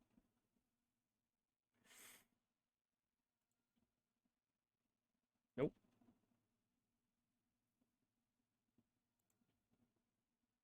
Nope. Am I literally gonna run out of fucking tips? Nope.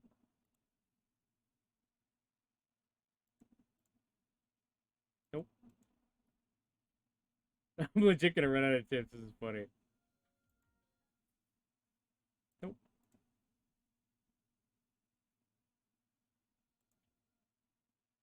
Nope. Alright, back to square one. Wait. Stay on that screen. What? Oh wait, this one we... Nope, can't do that. That one should be... I think we tried all these already. 6. This one's still nope. Still nope. Nope. So page 1 is out.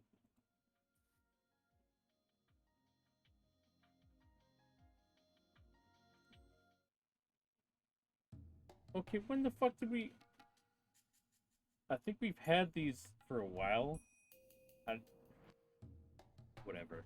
Sudoku-chan's dissection plan has been scrubbed, and we are getting ready to administer an almost totally untested medicine, C103. This experimental medicine suppresses the production of a certain type of hormone, and in doing so, will stop the transmission of the syndrome triggering Sudoku-chan's condition. The mechanism of Hinomizawa syndrome is as follows. The pathogen takes over the frontal lobe of the patient's brain, and then induces increased responsiveness to paranoia. As a result, a patient voluntarily carries out excessively defensive behaviors to a problematic extent. If this induction can be cut off, then it will be possible to save terminal patients from becoming deranged. But it only cuts off an induction, so it's not really a cure. Ironically, the brain is an organ that learns. Once the brain has learned to be excessively paranoid due to the Hinomizawa syndrome, even after the pathogen is eliminated, the brain doesn't simply unlearn the paranoia. In short, even if the pathogen doesn't induce derangement, the patient will be directed to such emotions of their own volition. Thus, it is impossible to completely escape the nearly deranged L5 state. The proverb, a burnt child dreads the fire, is a good example of this. Even after the burn on your tongue heals, the fear of being burned by food again remains. When it ends up being a good thing, we call it learning a lesson, and we call it trauma when it doesn't. We predict Satoko-chan's treatment will take a significantly long time, requiring both medication, such as administering psychotropics, and mental care, like counseling. We had to slowly unravel her mind's solidified paranoia while also suppressing the syndrome's induction of derangement. This is a treatment plan for the terminal patients like Satoko-chan. However, as we're going to stimulate the parts of her brain that affect her emotions, while they're being stimulated by the pathogen at the same time. It's possible there could be unexpected side effects. Both her mental and physical strength hold the key to our success. We were going to begin the experiment once she regains her emotional stability and physical strength, but someone who threatens to disturb her emotional stability has been coming here every day. Oishi, the sly old detective from Okinomiya Police Department. He thinks everything from the dam protest to the dismemberment murder of the construction manager is an organized effort secretly conducted by the three families of the village. He even thinks the accident involving Satoko-chan's parents wasn't an accident. That's why he keeps coming back so he can talk to Satoko-chan.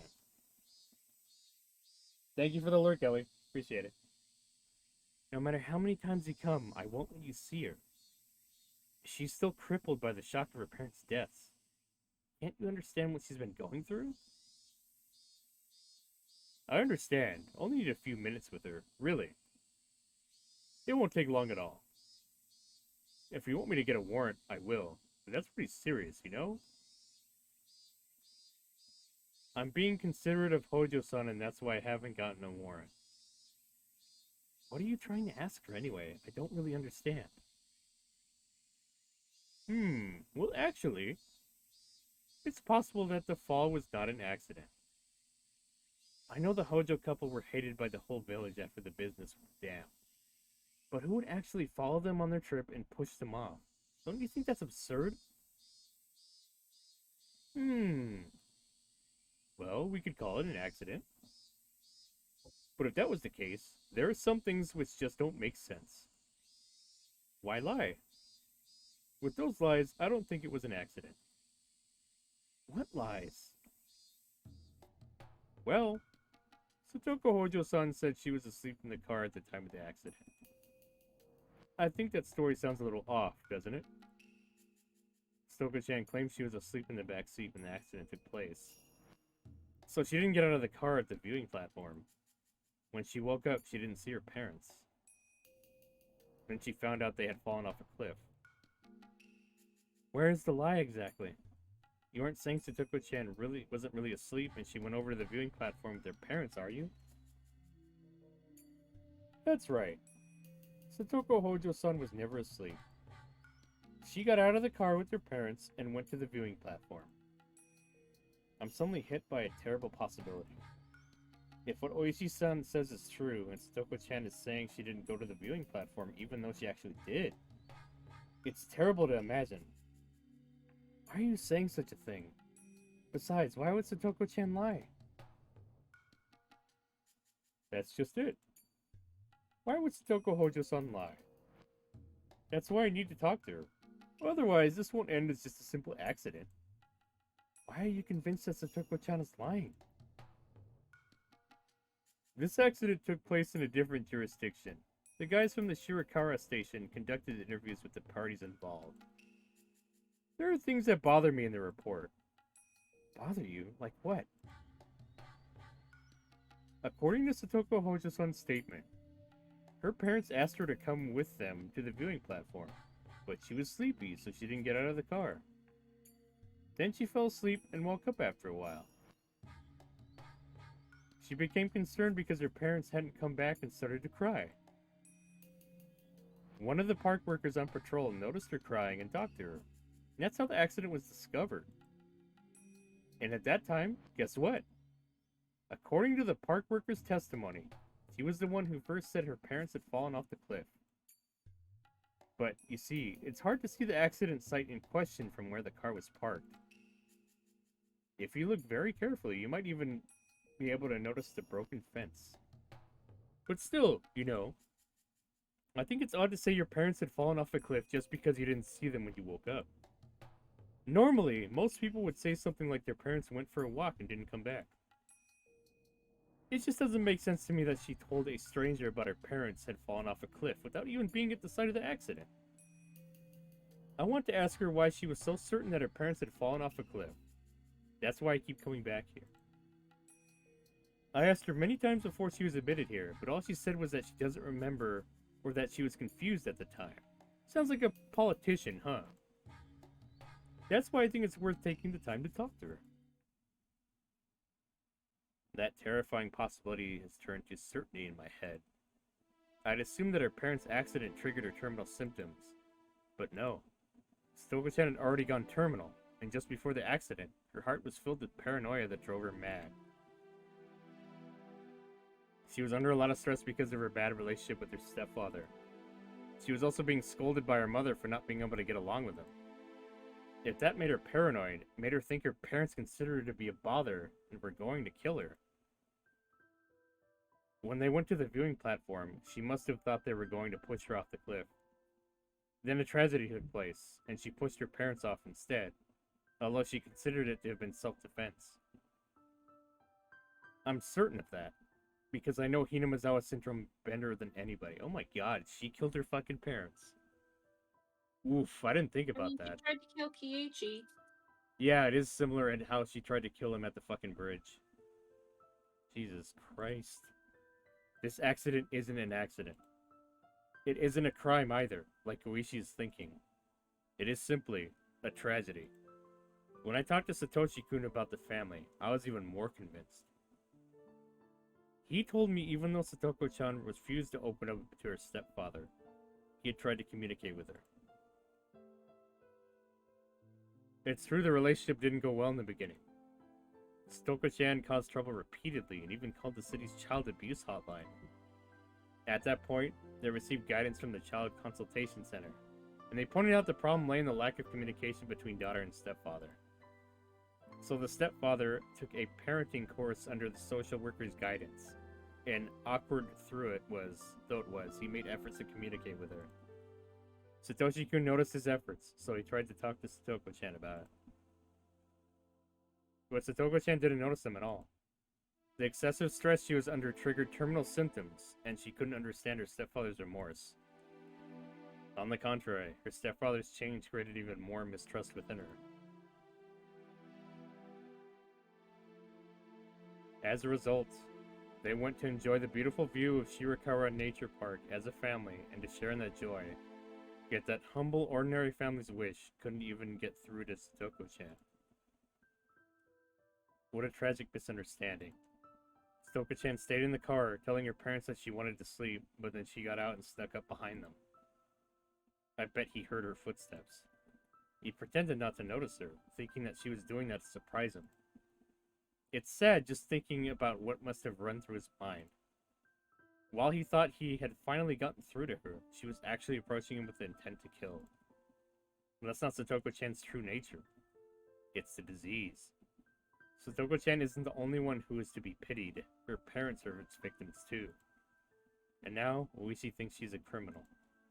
Judgment and punishment are required for crimes with malicious intent. But what she really needs is understanding and sympathy. And no one has that understanding, except for me, because I know about Hinamizawa syndrome. I am the director of the Ide Institute, but I've never behaved as such or exercised that authority. But I'm going to do so for the first time since taking that position. I'm not doing it as the head of the Ide Institute, the secret research organization. I'm doing it as a doctor so I can protect Satoko-chan. It's about the Hojo family's accident at the Shirakawa Nature Park. Do you think you can ask Okanogi-san from the Mountain Dogs to make it out to be an accident? Sure, of course. That's no problem. The Mountain Dogs are a unit specialized in concealment and manipulation, after all. Key word of manipulation. Yep. We have to put an end to it quickly, otherwise the police will end up getting closer to finding out about our research. That's right. Please make especially sure Oishi-san is drawn away from this case. We're at a delicate stage of the drug administration test. She doesn't need any more unnecessary stress. You're absolutely right. I'll let the mountain dogs know.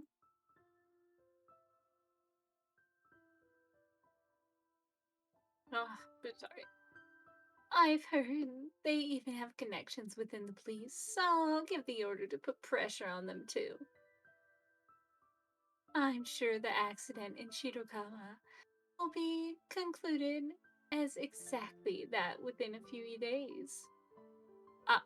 So we have the accident now. Yep. With that, it was declared an accident. If only it really was one, it would have eased Satoko-chan's soul. Getting rid of the pathogen can't heal that wounded soul. Nor can it erase the tragedy that had already taken place. All I can do is my best, so the day she regains her smile comes sooner. Oof. Now we have one of the ones that we needed. Yes. That was the key fucking one that we needed to get the other fucking tips. Jesus Christ.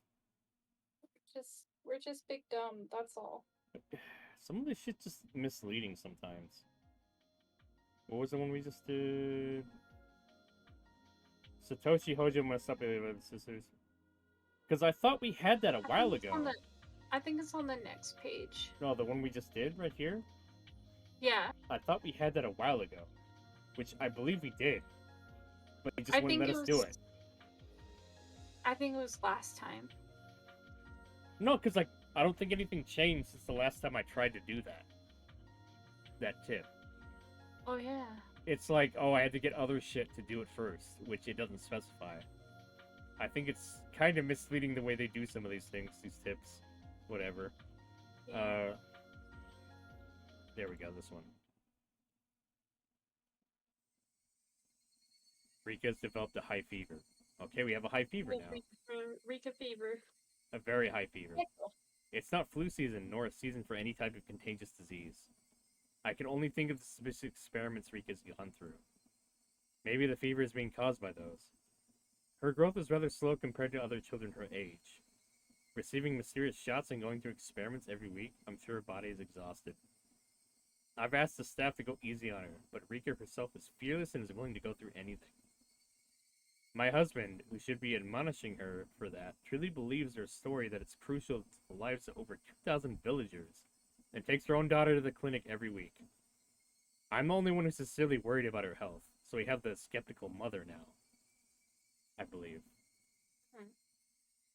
That's why I want to ask Dr. Ide to be a little more considerate towards Rika. Anyway, I have to talk to them about taking responsibility for this. Right after I called, a staff member came to pick Rika up to admit her to the clinic. As her guardian, I came with them. Please, calm down. We'll make sure she'll be okay, so please wait a while. How can I calm down? Oh, sorry. Give me a second. Oh, why did she come down with such a high fever? Isn't this the cause of the experiments you performed last week? Eureka is just a little girl, you know. She cares about her friend, and she's doing what she can for the sick girl. I understand. There's no way our research would affect Rika-san negatively. Besides, we're being extremely careful so that something like that won't happen. Then explain the high fever. It's probably due to the change in seasons and... How could that be a simple cold? This is because of the weird shot you gave her. Dr. Ide only told me to calm down and refuse to accept responsibility. My husband told me all this is for the sake of the village, and that's why I've held back my doubts until now. But I'm at my limit. Their existence has been suspicious from the beginning. They're conducting their research in secret, using a privacy policy as an excuse. That was shady enough on its own. It's just impossible. In fact, I called the Ministry of Health and was told that wasn't true at all. Even after I told them I'm Rika Furude's mother. The clinic even came up with stupid excuses saying normal workers often don't know of a special institution like theirs. It doesn't make sense at all. It's much, much too suspicious. Also, there are people who don't appear to be researchers working at the institute. They look like security guards, but they seem so different from normal guards at a normal hospital. In fact, one time I accidentally saw that they were armed with guns. Uh-oh. That is, well, Are they policemen? I don't think so. uh-oh. I think I know what happened to the fucking Rika's parents. Who are you all anyway? I refuse to believe that you're the Ministry of Health. Dr. Ide seems to be taken aback by my intensity and can't even answer properly. You're still hiding a lot more from us. That tells me the research they're working on with Rika isn't anything proper. Anyways, I'm Rika's guardian. Rika is still a child. It doesn't matter what she says. I won't let her participate in this research anymore. My. It's Rika-chan's mother. Hello. Oh, what's the matter? Is everything okay? Well, Rika-chan's mother says she won't let Rika-chan participate in the research any longer. Why is that? Because she's not your guinea pig. We've never treated her that way. You're misunderstanding us. I'm a little startled. Dr. Ide is a weak person who backs down under pressure. Takano-san is different. I'm yelling at her, but she's not afraid at all. On the contrary, she's glaring daggers and looks as if she's about to jump on me. She's a Karen attacking the manager. And it's just not panning out. Rika-chan's fever is caused by a cold. We didn't cause it. When it comes to safety and sanitization, we pay the same level of attention as a national research center. I don't mean to be rude, but considering you walk around while holding Rika's hand without disinfecting your hands with alcohol first, we are far more sanitary. We're not talking about that. Anyhow, Rika isn't your toy. She'll never come back here again. Do you hear me? Don't you dare touch my child. Ooh. You can't decide that by yourself. You and your husband both signed a statement of consent, didn't you? We have been depositing money. That's by no means a small amount into your account every single month for her cooperation in the research. What? I know nothing about money. I've never even heard that before. She lied. Oof. Rika receiving money for participating in the research really is news to me. Knowing my husband's character, he wouldn't have used it as spending money behind my back. I bet he thought of it as free service for the villagers, and completely forgot about the money being deposited into her account. There haven't been any strange deposits in the regular account, so maybe in our savings. Anyway, I don't care about that. If you want to breach our contract, we'll have to ask you to return the full amount of deposits we've made until this point. Also, if one party is at fault for breaching the contract. Takano-san, please calm down. Miss Furude, you too. Just as I explained to you before, we must find a cure for the Hinawazawa syndrome, so the villagers can continue to live without worries. For that reason, we need to have Rika-san continue to participate. Then tell me. I just can't find a good voice for Rika's mom. Karen, complaining, angry, bitchy. Then I just can't find a good voice for it. That's what I just described one. I know, but I can't find a good Karen voice because Takano's my Karen voice. You've dealt with how many fucking Karens, right? I could use a posh voice. Posh. Then tell me. That's what I use to mock one side of my family that's fucking rich. Fuck You know them. what? Go with it. Go with it. Then tell me what you're going to find when you're going to find a cure. It doesn't make sense. At first, you said it was for Rika's friend Satoko-chan, but Satoko-chan has been released from the clinic and is now carrying on happily. You even told my husband 2 weeks ago that you've found a cure already, have you? Didn't you? Didn't you? Yes. Nene. I think I told him something like that. But you see, to solve the mysteries of the syndrome... You didn't mention anything about solving mysteries at the beginning. Okay, kitten. Ada. There you go, buddy. Rika was to participate to find a cure for the villagers. So, now her job is done. All the research and experiments you're performing on Rika have nothing to do with the cure. You're doing them out of your own self-interest, aren't you? That's not true. It really isn't. Anyway, this matter of Rika-san's cold is just a misunderstanding. If you still don't trust us, then... That's enough! Since money is involved here, I'll have to discuss it with my husband. Excuse me. I'm sure she's gonna have a terrible accident soon, isn't she?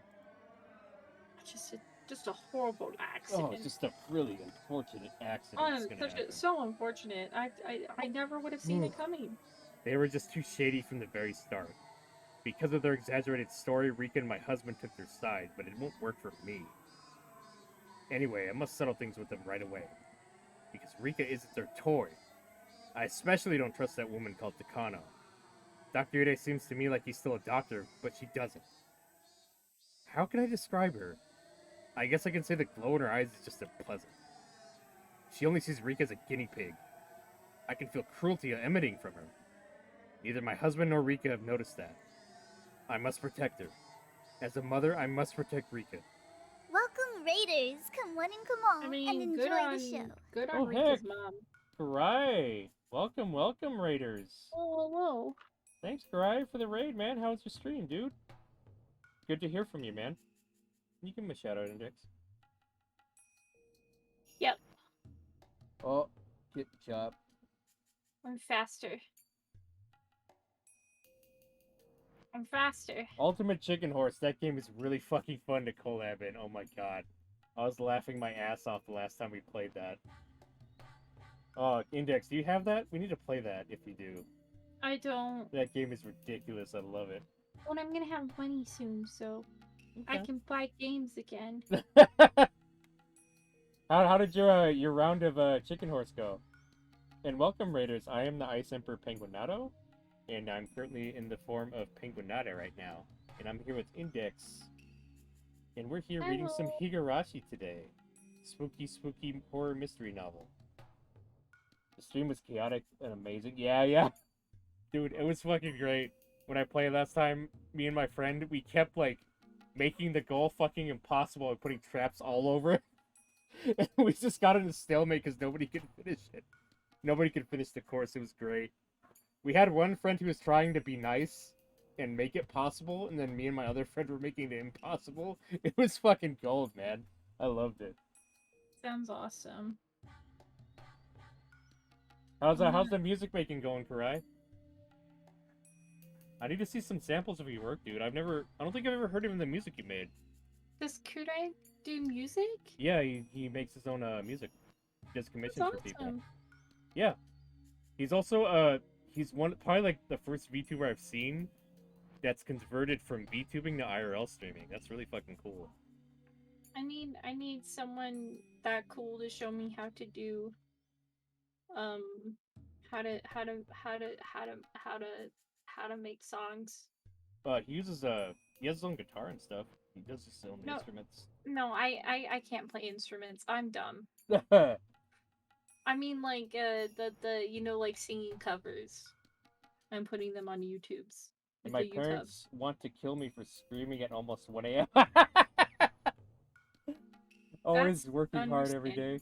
Yeah. Karate works very hard on the music. Hey, dude, can you send me some samples of your music? I don't think I've ever heard any, actually. I'd love to hear some, dude.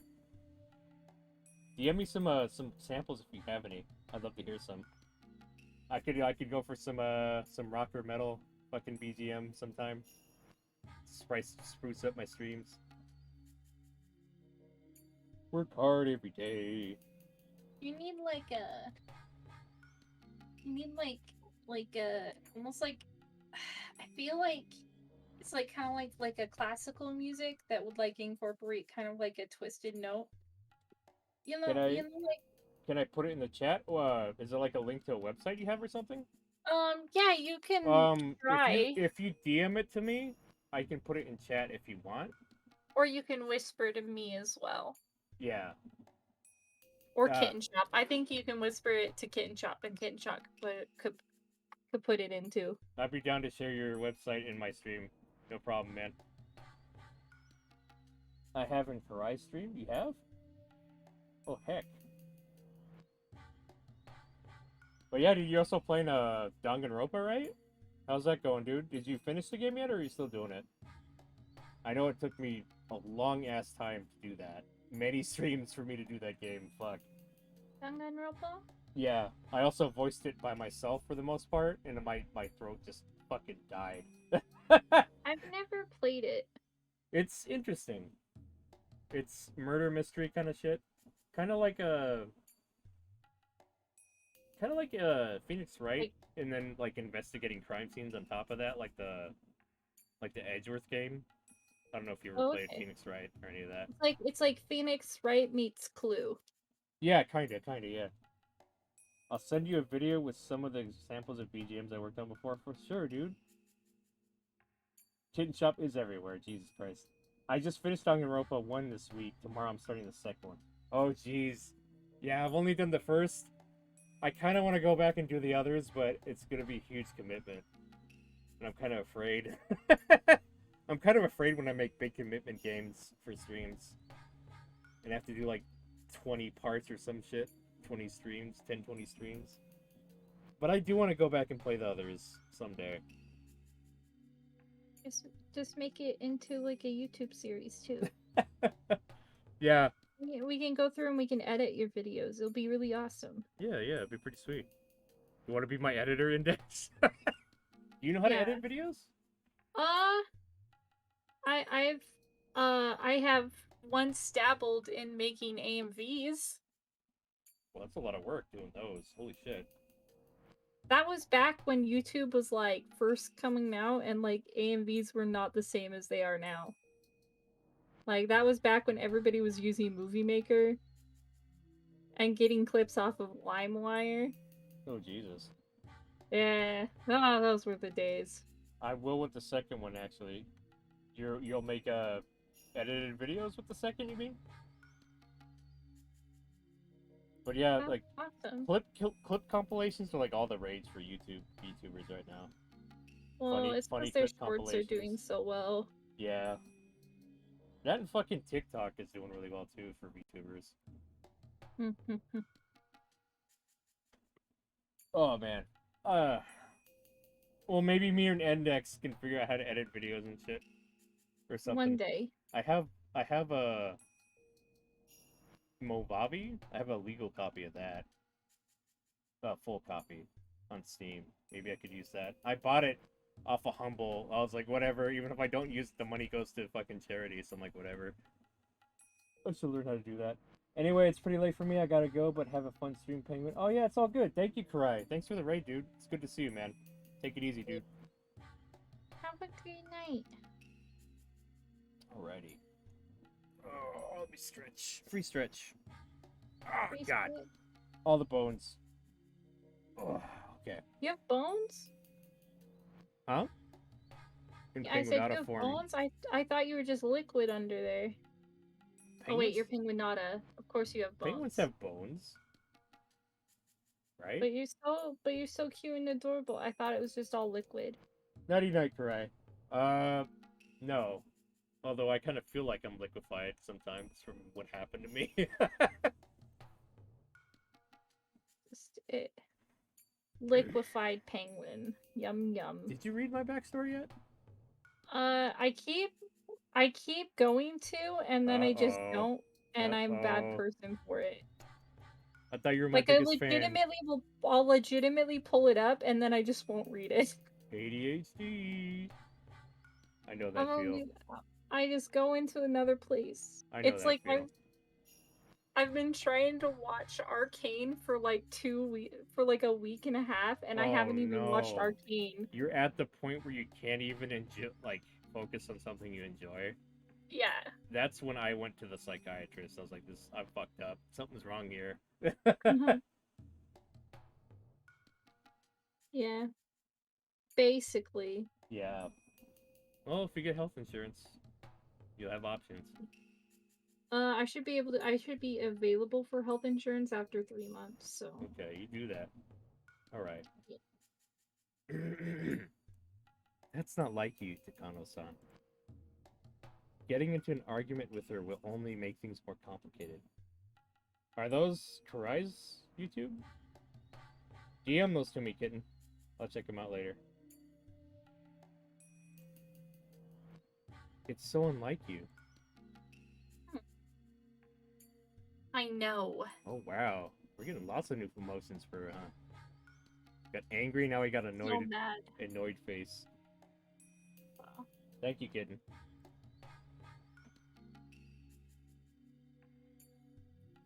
Sorry for losing my cool. Did something happen to put her in a bad mood? Ide wondered. The heated conversation she just had didn't involve the Takano he knew. Oof. Oof. She took off the mask and let the bitch out, basically, huh? I wonder if it's that she was being accused of abusing Rika. Oh, well, basically, I mean, she's not too far off from the truth. Well, she's being handled with care, but at the same time, Takano doesn't really give a shit. But, like, Takano, think about the abuse Takano went through as a child. She wouldn't want to be called an abuser. Yeah, true. Very true. See an expedition order. Nope. Nope. No bat yet. No. We don't have Tomitake's slight fever yet. We don't have Koizumi dead yet. Okay, this one.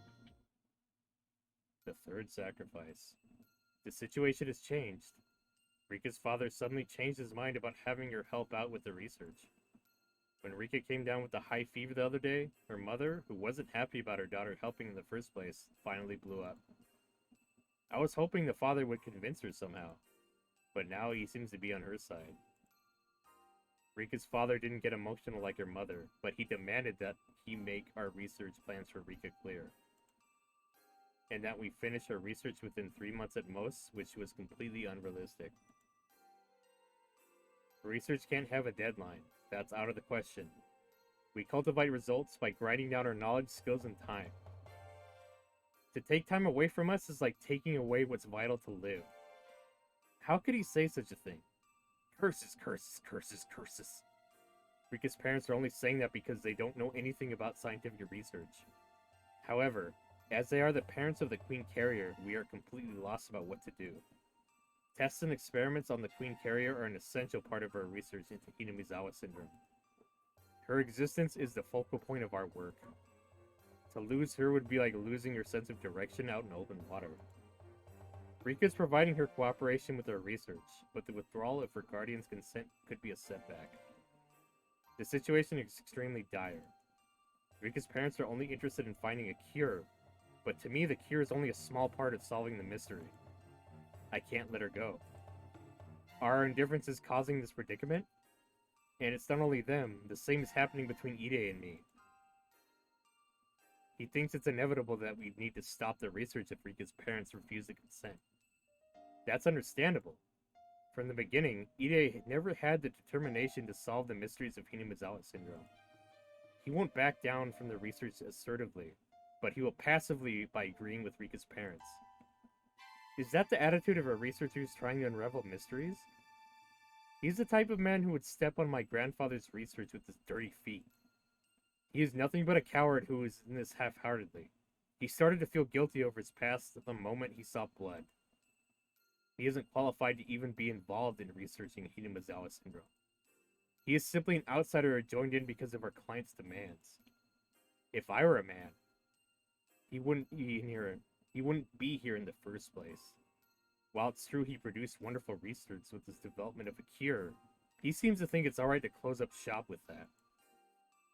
Is he planning to waste everything by being satisfied with just that tiny result? That man doesn't have any right to discard my grandfather's research. I can feel my guts boiling. No. Ide isn't the main person at fault. The one to blame here is that woman, Rika's mother. If she wasn't so selfish, this wouldn't have happened. Maybe it's partly my fault. I've maintained trust through relationships and obligations all this time. But somehow, Rika's mother and I didn't get along, so I didn't try to socialize with her. I thought it was fine because I got along with Rika and her father. But now, the mother has influenced the father and changed his decision. With negligence. What negligence? What a reversal. What a blunder.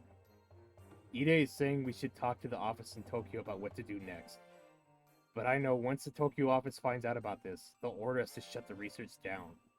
I've worked so hard to even get things started. If they hear anything negative, they'll put a stop to it.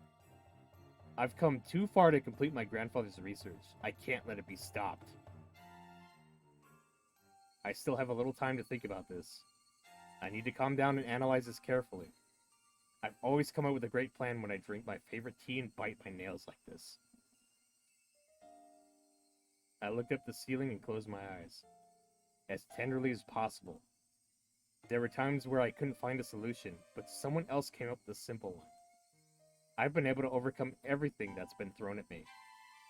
I even endured the hell of that orphanage. So I will never let that woman get in the way. Settle your thoughts down. Think about this clearly. Be calm, Mio Takano. Someone else may come up with a better idea. But who? It's not me. It can't be Ide. Of course, nobody from the village will do. Do I talk to someone in Tokyo? No, I can't. I don't want to owe anyone a favor.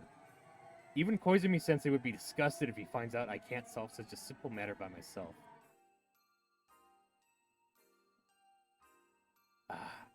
I know. There's someone I can talk to nearby. They're supposed to be my subordinates after all, so it's worth the try. I called the leader of the Mountain Dogs, Okunogi. The Mountain Dogs are my subordinates, but they're part of the self-defense force, and I'm just a researcher. So we never really had a chance to interact. He did what he was supposed to do, and I did what I was supposed to do. So I never even thought of discussing anything with him. But the Mountain Dogs are there to protect and support our research. Why didn't I think of talking to him before? God, he even looks creepier with the fucking eye closed. Jesus. Goddamn. What a difficult situation. He used to speak standard Japanese, but now he has a Hinamizawa accent. I guess fitting in to the region is the first thing they need to do. We may lose the Queen Carrier, and not only that, but her mother might end up exposing our secrets. Can you do something about it? I asked Okanogi rather directly. I'm not really expecting an answer, but... Understood. The mountain dogs will take care of it. Just give us a little time, and we'll do a clean job. Take care of it? We'll make sure the police won't get involved. We need a little time to prep. But it won't be difficult. I'm startled. Rika's mother is my enemy, but I was thinking about how I could convince her. With the leader of the Mountain Dogs, the counterintelligence unit, whose duty is to protect their secret research, came up with a much simpler plan. Do you mean to kill her? To preserve the secret, I was told to do whatever is necessary. That fucking face. Oh, it's so ugly. Look at it. Oh my god, look at him.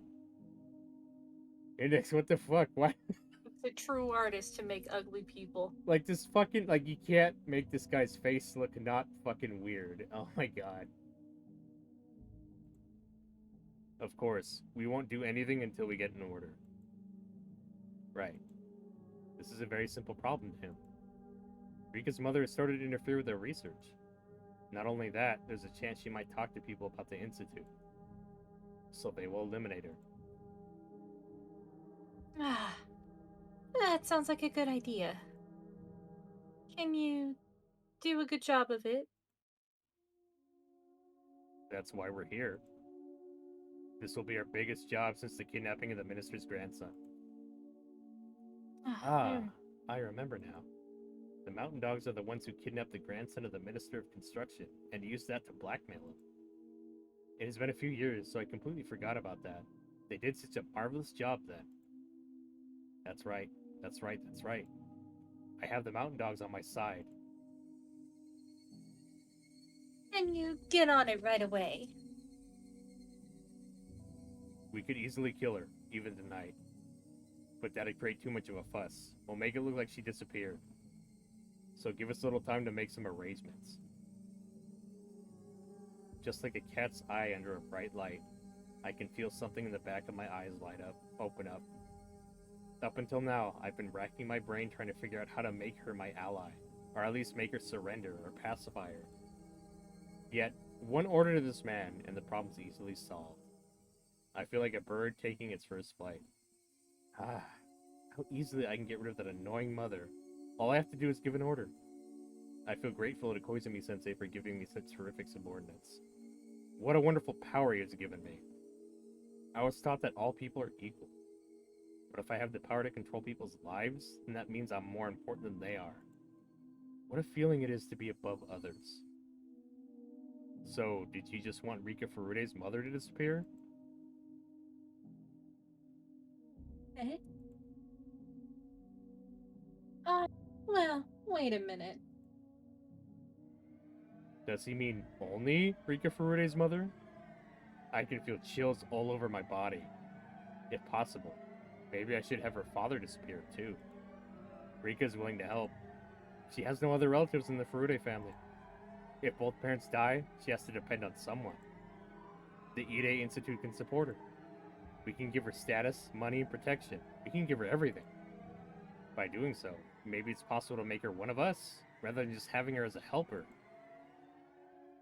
All my worries are melting away. Everything I was just concerned about seems like a joke now. I had such powerful subordinates all this time, yet I never realized. All of my tension is being released, and I'm starting to feel relaxed. I can feel myself regaining my cool head. I'm going to get rid of them. Rika's parents, that is. The Queen Carrier is my guinea pig. A guinea pig doesn't need parents. That's right. It's almost time for the Watanagashi Festival. If they die on that day, people will call it the Curse of Orishiro-sama. The murder case from 2 years ago and the accident from last year are two separate incidents. Yet because they happened on the day of the Watanagashi, they're being called the Curse of Orishiro-sama. Then, if her parents' deaths occur on this year's Watanagashi, it'll be Orishiro-sama's curse 3 years in a row. The miracle of Orishiro-sama. Also, the curse. I'm going to create them. The chance for me to ascend to godhood and toy with human fate. The incidents that occurred 2 years in a row are said to be a curse. Not everyone believes that. However, if it happens 3 years in a row, then everyone has to believe. Because that'll be a true curse that's created by me. I'll become Aryashiro-sama. My desire for revenge against God is coming together. Making her merely oh, a second. Making her merely disappear is not fun, is it? When I started to laugh, Okunogi grinned to show his interest. And we're going to create the curse of Yashihiro-sama.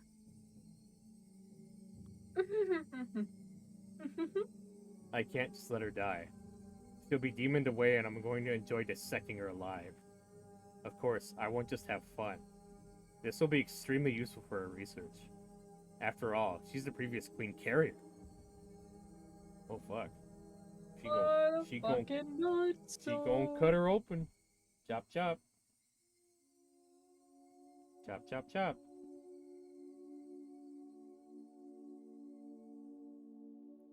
She's gonna cut her open, dissect her, and then eat her. Watch. She's gonna eat that fucking corpse. Prions. Ooh, I think this one's... I think we have this. Let me see. We don't have that. Execution order for the 30th Chris. There we go. I think we got this. Yep. Deep down, I was prepared for something to happen tonight, once again. The first year, the workers were stirred into a frenzy, killing and dismembering an old man. In the second year, the Hojo couple were killed through a fake accident.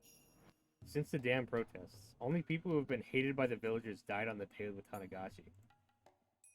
Some people in the village were calling the incidents the curse of Orishiro-sama.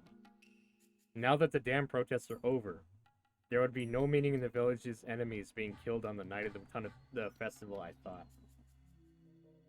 If that was true, then there were still some enemies left over. I thought that perhaps that would happen again on the night of the festival 3 years in a row. My hunch was right. At first, however, it looked so natural that I didn't think anything of it. The festival was nearing its end and the village officials were gathering under the main tent. They opened their beers and enjoyed the leftover corn and braised cow tripe for the refreshment stands. I was in the main tent too, being entertained by the villagers. So I was actually there at the scene of the 3rd year's incident when it happened. Yet I didn't notice anything at the beginning. Hey, Furude-san, what's the matter? Are you feeling sick? Most of the older folks in the village were heavy drinkers, but a few were lightweights too. The priest was one of the latter. The priest was a representative as well as a host during the Watanagashi festival. So every time visitors and guests arrived, he greeted them each time he was offered a drink. So by the night's end, he was pretty worn out. That's why I didn't think anything of it to see the priest sitting by himself in a folding chair. The mayor, Kimiyoshi, who was the one to tap his shoulder and ask him if he was alright. Are you okay? Ha ha ha ha. You drank too much, didn't you? Huh? Does your chest hurt? Sorry, I think I'm a little tired. Huh? Didn't you have heart trouble before? Getting some pains isn't a good sign. Dr. Yurie! Dr. Yurie! What's wrong? Is it your chest? That's not good. Oh. When I saw what was going on, I noticed he was covered in terrible sweat and was definitely not relaxing in his chair and enjoying the cool evening breeze. His face had a sickly pallor, and I thought he should lie down immediately. I should probably take you to the clinic. Are you okay? Can you hold onto my shoulder? Hey, somebody help! The priest doesn't feel well. What's wrong with my husband? Dear, are you alright? Takano-san. Perfect timing. The priest doesn't feel well, so I'm going to take him to the clinic. Could you please have the car come around here? Sure. No problem. So the Fucking priest and his sociopath. So the priest and his wife headed to the clinic with Dr. Ide. I don't know about young people, but the elderly know their own bodies well. They almost never push themselves to the point where they start feeling ill. Especially someone like the priest. It was hard to imagine him drinking himself sick. The cumulative experience of my years was telling me something. I headed to the Ide clinic just in case. I tried to follow their car, but because the festival was almost over and all the stands were closing up, there was a lot of traffic going in and out, making it almost impossible for me to leave the temporary parking lot. More than 20 minutes had passed since the priest was carried in by the time I arrived at the clinic. 20 minutes. If it hadn't taken me 20 minutes, my involvement in this year's incident would have been quite different. I regretted not leaving on foot the moment I realized how hard it was to get my car out. All I get to do now is just jot down the facts. Because between the time the priest left the festival and the time I arrived at the clinic, during those 20 minutes, this year's curse had taken place. The priest's condition changed for worse right after he arrived at the clinic. He died. The autopsy results say it was heart failure, but how can I accept that? I don't think the priest was having health problems, and everyone was taken by surprise by this sudden event. Moreover, the wife of the priest disappeared too. According to the clinic staff, she was with them right after he died, but she's nowhere to be seen now. Of course, she's not at home either. Maybe someone poisoned the priest. During the dam conflict, the priest was frowned upon for his remarks. He said there was no need to make a big fuss, because the dam project would be cancelled anyway. The older villagers liked to hold grudges and hadn't forgotten that, so even I had heard word of them talking about how the priest wasn't fit for the shrine for Orishiro-sama. I called for backup and had them go search for the missing wife. With last year's failing couple incident as precedent, it was easy for them to believe both wife and husband could become victims. The village's youth group got organized and searched for the village, from the village to the mountains, and as a result, we found a set of sandals and a will by the edge of the Onagafuji swamp. The will said something about how her husband's death was the curse of Orishiro-sama, and she was throwing herself in the swamp to calm the god's anger. In other words, she committed suicide by jumping into the swamp.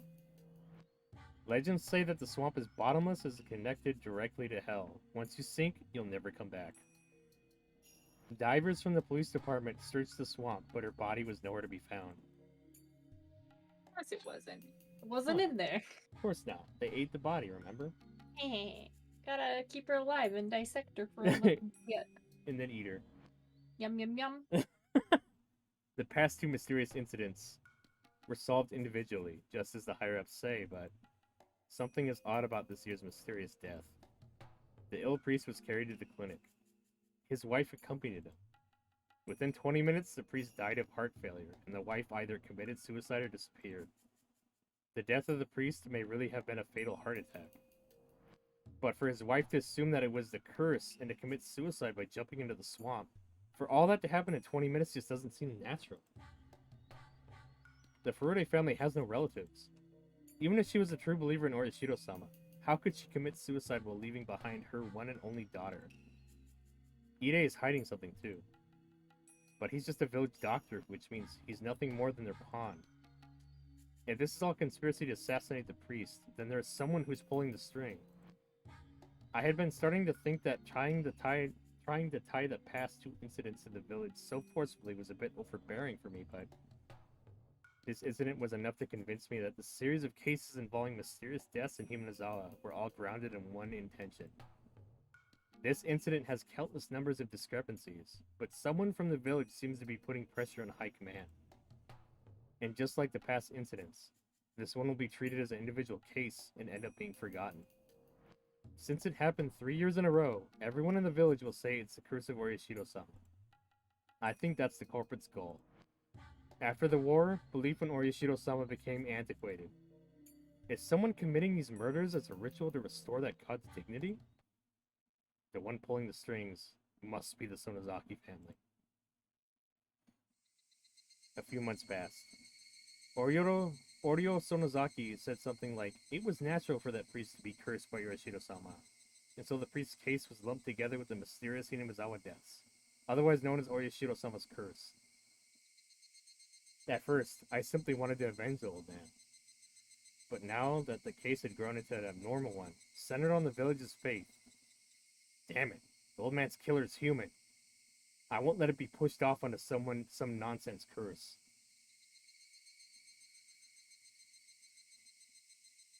Oof. Pain pickle. There goes Rika's mama and daddy. Down the drain. Boy.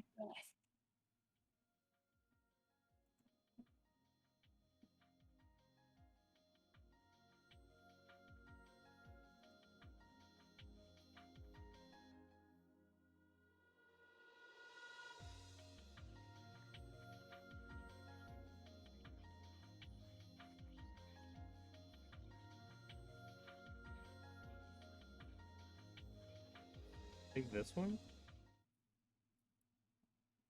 Yep.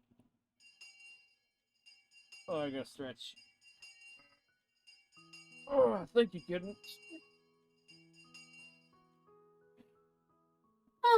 Okay. School is the children's world. The values of grown-ups don't apply. Children decide their own values and create their own world.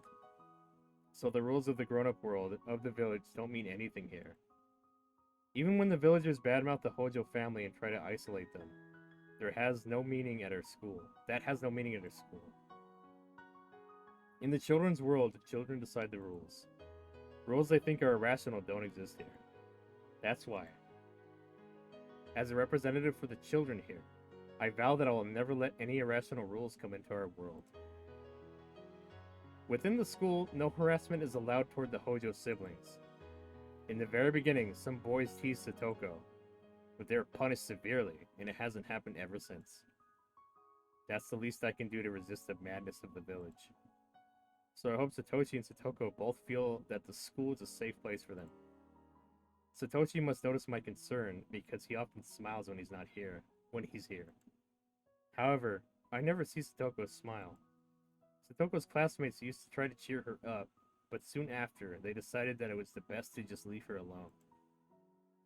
I used to try to talk to her, but when I realized something, I stopped doing that. I'm a member of the Sonozaki family. To Satoko, I'm one of her enemies, so I'm sure she feels uncomfortable to have me around her. All I can do is watch over her. That's why Satoko is alone in the classroom.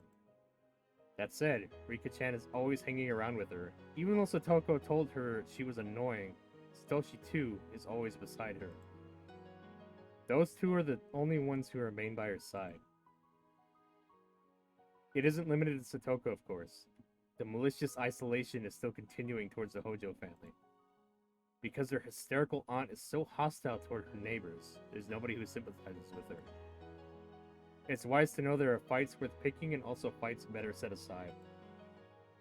If the aunt had even a little tolerance or self-control, this isolation wouldn't have continued.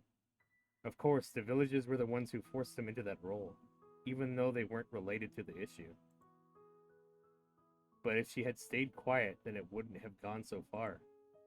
The aunt's hostility is one thing, but she's dragging everyone in the family into it as well. The uncle and the aunt haven't been getting along, and he hardly comes home. Both Satoshi and Satoko are forced to live in shame. The aunt vents her stress by harassing Satoko. This was the same too. The aunt is her guardian after all, but Satoko doesn't even try to hide her disgust, so things aren't going smoothly between them. If she had behaved like Satoshi, then she wouldn't have been made into a target. So does that mean the sad life Satoko is living right now is something she caused herself? No, it doesn't. But no matter how much I sympathize with, and how much I want to help her, nobody knows what to do. An apology won't change the situation. The flow can't be reversed. The fact that the Hojo family is ostracized by the entire village can't be changed. That's the horribleness lurking underneath our lives. The neighbors, the village, and the community. Once they become your enemies, the world can become so cruel. Japanese people have known that since ancient times, which is why we cultivated empathy and an obligation to show courtesy to one's neighbors. No matter who I blame, Satoko won't smile. So the only thing I can do is to watch over her and make sure that she's safe when she's at school.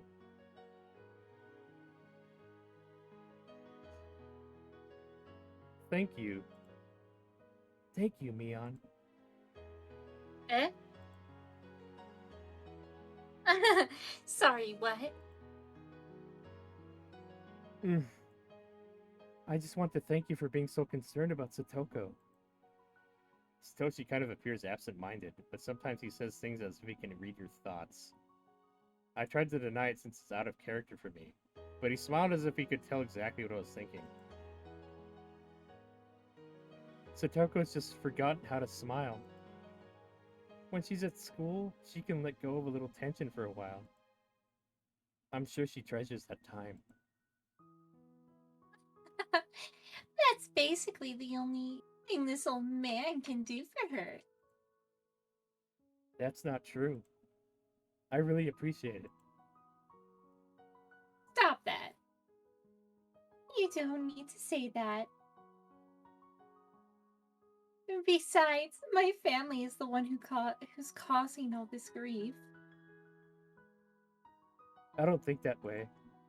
I really don't. I'm not good at reading people's subtle cues, but I know for sure what he just said is a lie. Satoshi knows that he and his family are being isolated because of the Sonozakis, and he's, of course, aware that I'm a member of the Sonozaki family too. Satoshi is mature, and that's the only reason he doesn't take it out on me. If he had the same temper as his aunt, he would hate me bitterly. Knowing that, the least I can do is not get close to them. But I'm a meddlesome person, and when I see Satoko looking depressed or Satoshi forcing himself to smile, I have to do something. That might be even more troublesome for Satoshi and Satoko, though. Maybe I just don't understand Satoko's feelings. Why? My family is causing Satoko's grief. So, for me, a member of the family, to hang around her, is that the right thing to do? Sure. That's you being you. What do you mean by that? Are you saying I'm insensitive? I don't mean that. If this atmosphere itself is robbing Satoko of her smile, then only someone who can completely ignore it can bring her smile back.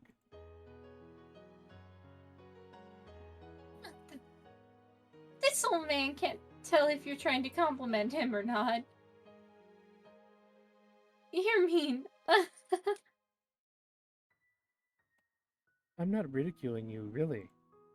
I just want you to help. Eh? I can't make Satoko smile again by myself. I need someone like you to help me. But I'm Mion Sonozaki. You know? If I do something insensitive, I might be hurting Satoko even more. Koko is already lonely. Are you going to leave her alone too?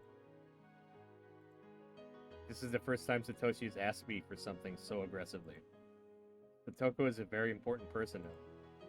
He's saying he needs my help to make her smile again. But still, no. Maybe he's right. What's going on between the Sonozaki family and the Hojo family is an issue among the grown-ups. We children don't need to care about that. The original rules of the grown-ups don't mean anything in our world. So I have to object to the rationality of the grown-up world using methods of my own. Are you sure Satoko wouldn't feel bothered by me? She may, at first.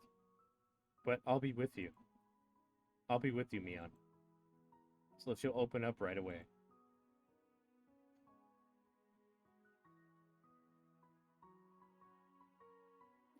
You think so?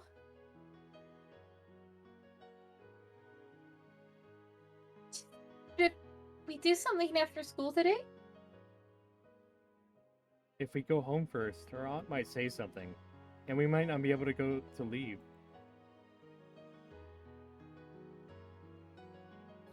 Okay then, it's simple. Don't go home first. But if we go home too late, she'll ask us what we're doing. Well, I know.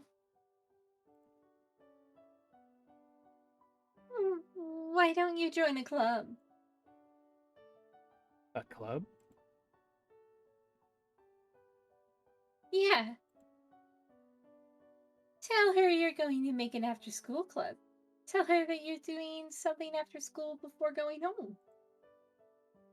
There are plenty of people who go out after school there are plenty of people who go out after school before they go home.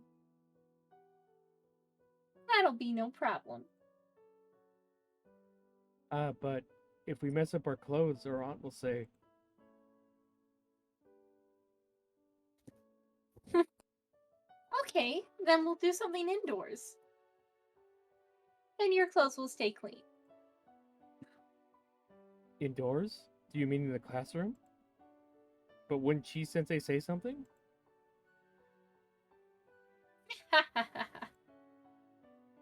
It's possible to play passionately while you're not going wild indoors. Contrary to my appearance, I love playing games. I've collected some treasures from overseas too.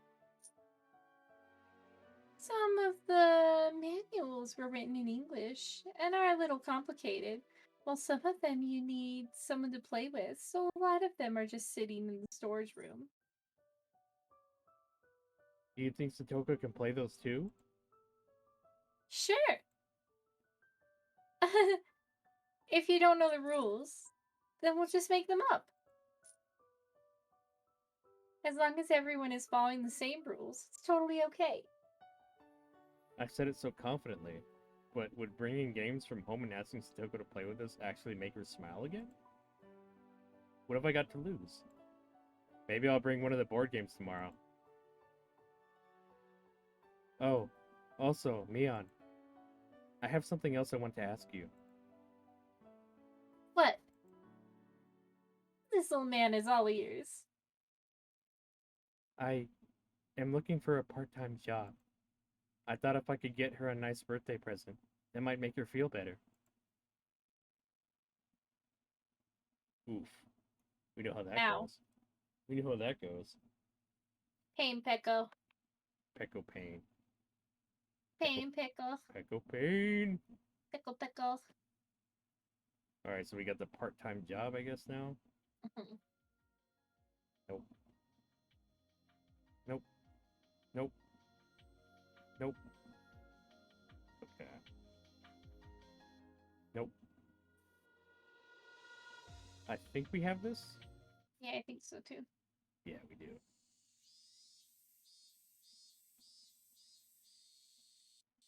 I see. No, you don't need to do that.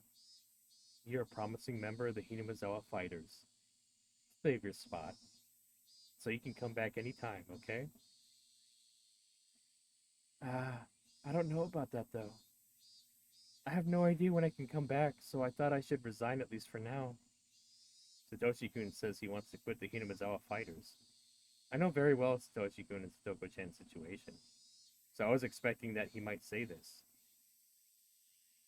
The relationship between Satoko-chan and her aunt has gotten worse, so to the point that it can be considered abuse. When someone from the Child Consultation Center came, of course her aunt behaved herself. Then immediately after, her harassment turned even more vicious. According to the neighbors, the aunt's scolding and Satoko-chan's crying can be heard nightly, and sometimes it goes on past midnight. Should I go for the wheel spin or the sexy laugh? I don't know. Alright, let's do this. Alright, kitten. Alrighty, kitten. Let's see what you win. Spin, spin, spin! Uh-oh, cursed Arda Arda. Oh, congratulations, kitten. Ada, ada. Ada, ada. Ada, ada.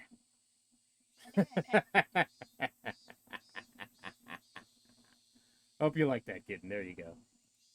Ada, ada.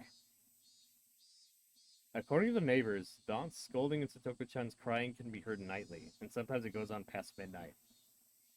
Satoko-chan's weekly physical checkup results are slowly growing worse, and we're trying to keep her stable by increasing her medication. But unless the relationship with her aunt improves, she's sure to go terminal and seek into madness. Although she isn't the type to become deranged, even at the terminal stage. She's the type who holds everything in, harboring her insanity inside.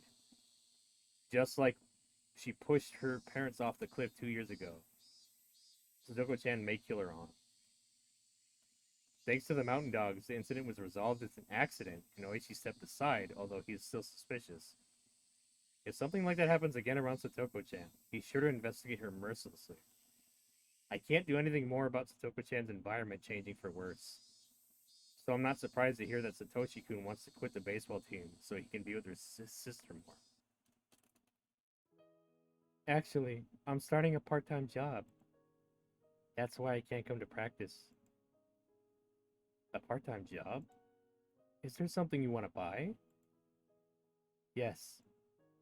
It's almost Satoko's birthday. There's a teddy bear Satoko has been looking at, and I want to get it for her. That's right.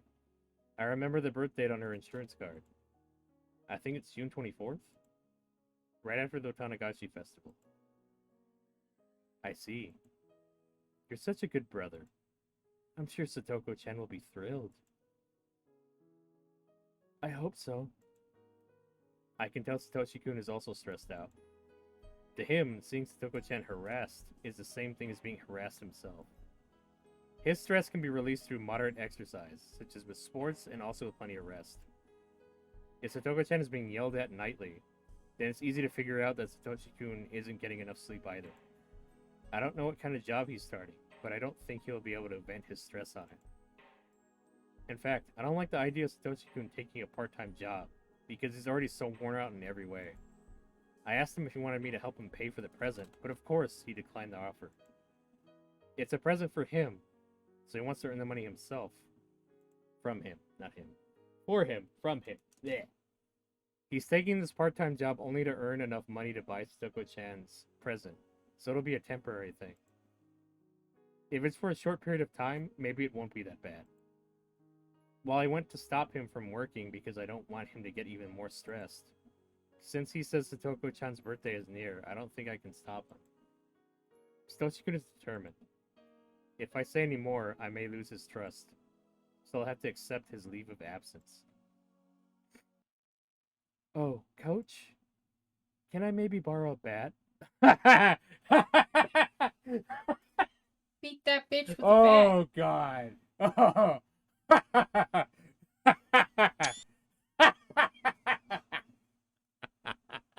Beat that bitch with a bat. Oh, such a harrowing line in this series. Oh, God. Such a foreboding and foreshadowing line right there. Just that one line. Holy shit, I love it. I completely misunderstood his words. Later, I found out he carried around that bat to protect himself, and realized that, even then, he was already showing some dangerous symptoms. He believed there would be a fourth mysterious death this year, and that he would be the victim. He became obsessed with the idea that someone was after his life. This is a symptom of Hinamazawa syndrome's terminal stage. But although I was involved so deeply with the syndrome, I was careless. A bat? What do you need a bat for? Satoshi-kun had his own bat, so he should have asked if he could take it home, but instead he asked if he could borrow it. When I think about it now, he said it that way to lighten his guilty conscience, but now, how could I have known then? Well, although I can't come to practice, I think I'll have a little more time to practice swinging on my own. That's great. Sure, please take it with you. But make sure you don't do it in open space, okay? If it won't bother your neighbors, it's a good practice to hit a hanging tire. Swinging a bat can release stress, so letting him take his bat home will help. That's what I thought. But that was a huge mistake. I realized it only when things were already past the point of no return. Oof. And beat that bitch with a bat. The legendary Satoshi bat. think we know what tip we're at now. We got that bat. Baby got bat. I think it's the first page. No, second. A bat to beat her to death is required. Yep. We were prepared to respond quickly this year. That was why we were able to start the investigation immediately by securing the crime scene. The victim is the wife of the younger brother of the Hojo couple. So she's an extremely suitable target for the 4th year's curse of Orishiro-sama. She has a horrible reputation among the locals. After the incident, everyone said she deserved to be cursed. I have a general idea of who the culprit must be. It's probably Satoshi Hojo. That innocent-looking kid. There's even a motive. The deceased abused his sister relentlessly. So this would be in revenge for that. Also, when he attended the inspection of the crime scene, he was rather frantic, yet also far too composed, as if he was totally unrelated to the incident. My intuition from many years of police work tells me that 8 or 9 times out of 10, someone who acts like that is the perp. I have no concrete proof, but if I question him and shake him up a bit, I have a feeling he'll confess. You want to do Kumagi? Yeah. For the victim to be so beaten up, the culprit must have had some blood on him as well.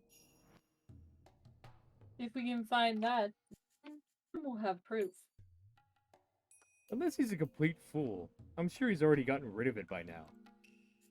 If we can find any place he says he's disposed it in after he fesses up, then we can convince the prosecutor too. This was pretty insignificant as a standalone case. A confession from Satoshi Hojo would end it. Everyone except me must believe that. But if I look at it as part of a series of mysterious deaths, it won't be easy. Either the 3 families of the village, or the Sonozaki family alone is directly involved in this. If they're the ones pulling the strings, they must have instigated Satoshi Hojo into committing this crime. If so, Satoshi Hojo is someone who knows way too much about them. The Sonozaki family's actions must remain hidden. If he could connect them to the crime, would they let him run around freely? Satoshi Hojo is a loving brother who cares very much for his sister, and they set him up to kill his aunt as the 4th year's curse. After that, they will eliminate the one person who can connect them to the crime. Satoshi Hojo is not just a simple criminal. He was set up.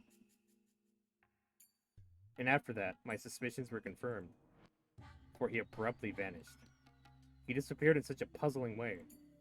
He didn't run because he was afraid that his crime had come to light.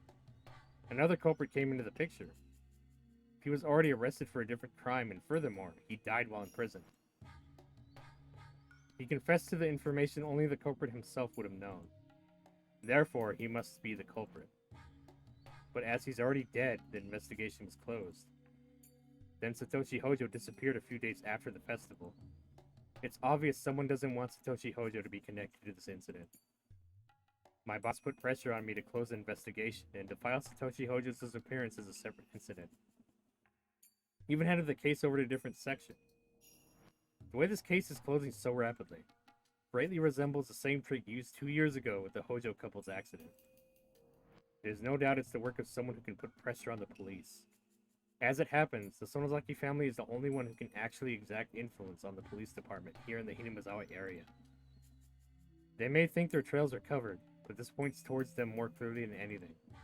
According to my informant, Oryo Sonozaki mentioned the 4th year's curse at the family meeting and hinted that she was the one behind it all. Hinting isn't strong enough evidence, but there is no mistaking that Oryo Sonozaki is the one pulling the strings.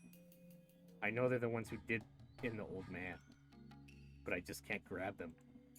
The principal offender is still on the loose, but I'm sure he's being sheltered somewhere by the Sonozaki family. I have to locate him and find that missing right arm. I'll return the arm to his grave and make the principal offender and the masterminds both bow down before it.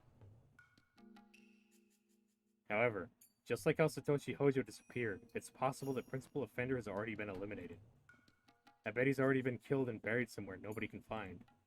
If that's the case, then that's fine. I'll make the old bag who ordered someone to kill the old man slam her forehead on the ground before his grave. This I swear. After the 4th year's curse, people are already saying something will happen again next year. Even with all my preparations, I couldn't prevent the incident from happening this time. It's too late if something happens.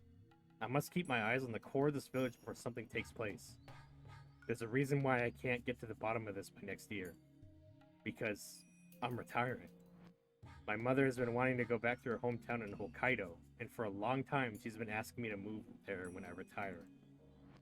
I feel that's the least I can do for her, so I agreed to move to Hokkaido when I retire. So next year is my last chance to avenge the old man's death. It happened 4 years in a row. So more than likely there will be a 5th curse too. As a result of the series of mysterious deaths, the village has been tightly knit together since the dam protests. They were told that betrayers will be punished in the name of the curse. To the masterminds, that's enough reason to continue with the series of mysterious deaths. According to rumors, this year's victim, the aunt, was cursed because she didn't participate in the Tanagashi festival. So there are villagers who believe that if they don't participate in next year's Tanagashi, they'll be cursed. It'll be a huge festival next year for sure. Something will happen. The series of mysterious deaths in Hinamazawa, also known as the Curse of Yashiro-sama. I'll avenge the old man.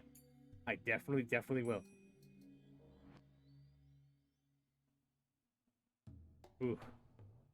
Oishi, poor Oishi barking up the wrong tree. Barking up the wrong tree this whole fucking time. Well, he's really good at barking.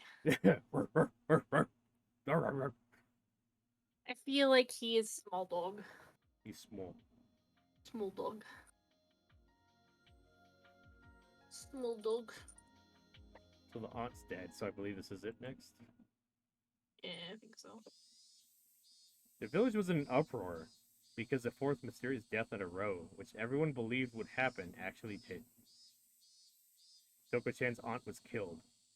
All the villagers feel rather satisfied about this incident, saying the curse finally fell on her for being a local troublemaker. But I know the truth. When I saw the beaten up body at the crime scene, I knew Satoshi-kun was responsible for it. Her abuse towards Satoko-chan was getting worse and worse. Satoshi-kun wanted to protect her, so he brought home a baseball bat. All the signs were there, so I didn't even need to hear it from Satoshi-kun. Yet I couldn't avoid questioning it myself.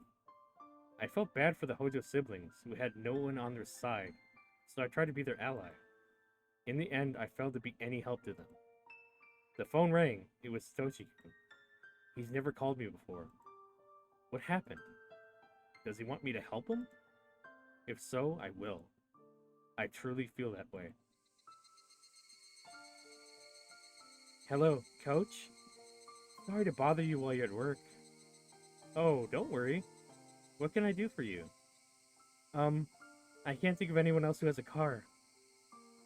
A car? Sure, I have one. I'm in front of a toy store in Okinomiya. Not the one owned by Mion's uncle, but the other one by the dentist's office. Sure, I know where that is. I found a teddy bear for Satoko's birthday, but it's too big to put on my bicycle. Too big? Satoshi-kun, how big is this teddy bear? I guess he didn't think about it and went to the toy store on his bicycle. Now he's stuck. That's so typical for him. I can't help but smile warmly. In other words, he can't carry both the bicycle and the teddy bear, so he wants me to come pick him up. I told him I'd be right over, and headed to the toy store in Okinomiya. When I got there, I found that teddy bear he bought is a lot bigger than I imagined. Oh my. This is huge. There's no way you could put this on your bicycle, huh? The teddy bear is so big that Satoshi-kun could hardly wrap his arms around it. If he puts it on his lap in the passenger seat, he won't even be able to see anything. We loaded the bicycle in the back seat and stuffed the teddy bear in the trunk. Boy, it must have been expensive. Yeah. I guess. At first, I thought he was sweating because of the heat. But he's acting oddly. As if he had a high fever and his consciousness is coming and going. What's wrong? Are you feeling okay? I guess... Well... I think I have a cold. That's not good. Do you want to swing by the clinic? I'll give you a checkup. Thank you. When he called earlier, he didn't sound this way. Did he become ill all of a sudden? Why don't you put the seat back? Is it too cold? Are you okay?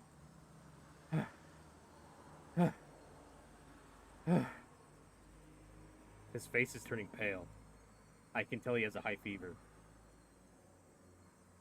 Satoshi-kun was pushing himself to buy this teddy bear. That teddy bear this size can't be that cheap. For him to earn enough money in such a short period of time, he must have worked hard and long hours. Maybe he felt relieved now that he got the teddy bear he wanted to buy.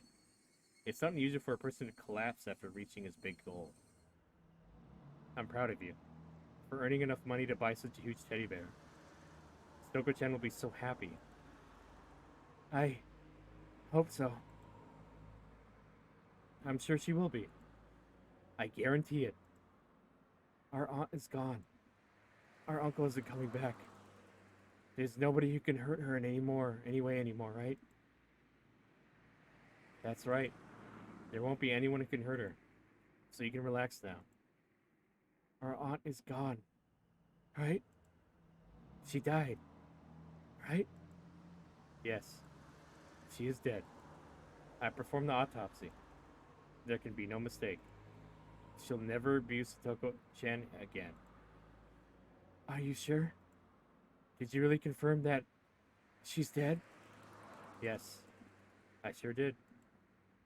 So, even if I see someone who looks just like her, it's not her, right? It's not like she was actually alive and recovered, right? No, that's not possible. She'll never come back to us. Then, look, that lady, she looks like her, but that's not my aunt, right? Right? Satoshi-kun pointed at an oncoming car in fear. Of course, the car passed by so quickly that I couldn't see her face. But no matter how much she looks like her, it's impossible for her to be alive. Look! Look! Look at her! She looks exactly like her. She even looked at me. Calm down, Satoshi-kun. Your aunt is dead. So no matter how much she looks like her, it's not your aunt. But she looks just like her, look. No, it must be her. That's my aunt. I killed her. I bashed her hidden, repeatedly. Why? Why? I can only try to stay calm and drive. Satoshi-kun is losing his cool. He's delusional. He's seeing his aunt coming back from the dead. Then I finally realize Satoshi-kun is displaying symptoms of the terminal stage. I need to examine him once I get to the clinic. It's different from Satoko-chan's case. We already have the cure. We can treat Satoshi-kun. If I talk to the mountain dogs, they'll take care of the murder of his aunt. So I can both save him and going terminal and give him back his peaceful days with Satoko-chan. He was deranged until just a minute ago, but now he's gone quiet. He didn't fall asleep. I must get to the clinic while Satoshi-kun remains in his calm state. There's no guarantee that he won't attack me while I'm driving. As if he knows what is going through my mind, Satoshi-kun spoke to me quietly. Coach, is this the curse of Orishiro-sama? There is no curse. Please try to stay focused. Satoko, sorry. Until just before I bought the teddy bear, I was thinking about running away.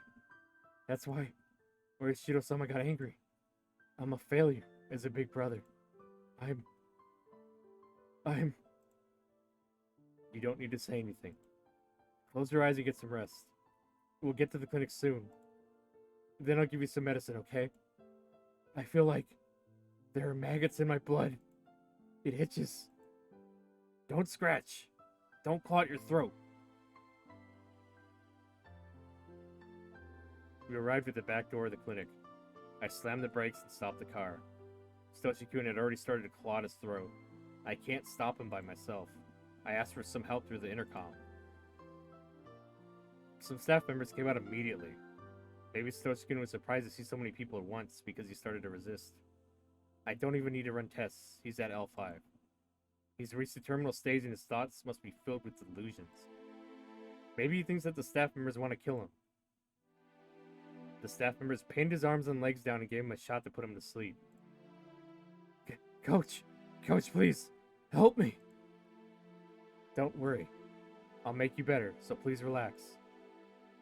Coach! Please, take care of Satoko. Please take care of Satoko. After saying those words, he fell unconscious. I cry. My. What's going on? Satoshi-kun suddenly displayed symptoms. Considering the amount of stress he's been under, it's just a matter of time. Or maybe he was holding it back until he thought about the teddy bear. It's interesting that somehow we always find a live specimen around Watanagashi. Do you think it's the curse of Oyashihiro-sama? I don't have time to listen to her nonsense. Oof. Just like body slams her out of the way. Get the fuck out of the way. You get the fuck out. 3 hours have elapsed. I think that's a good high note to end it on now. Is it? It is pretty good. It is a pretty good one. Which ones do we have left? We have 1,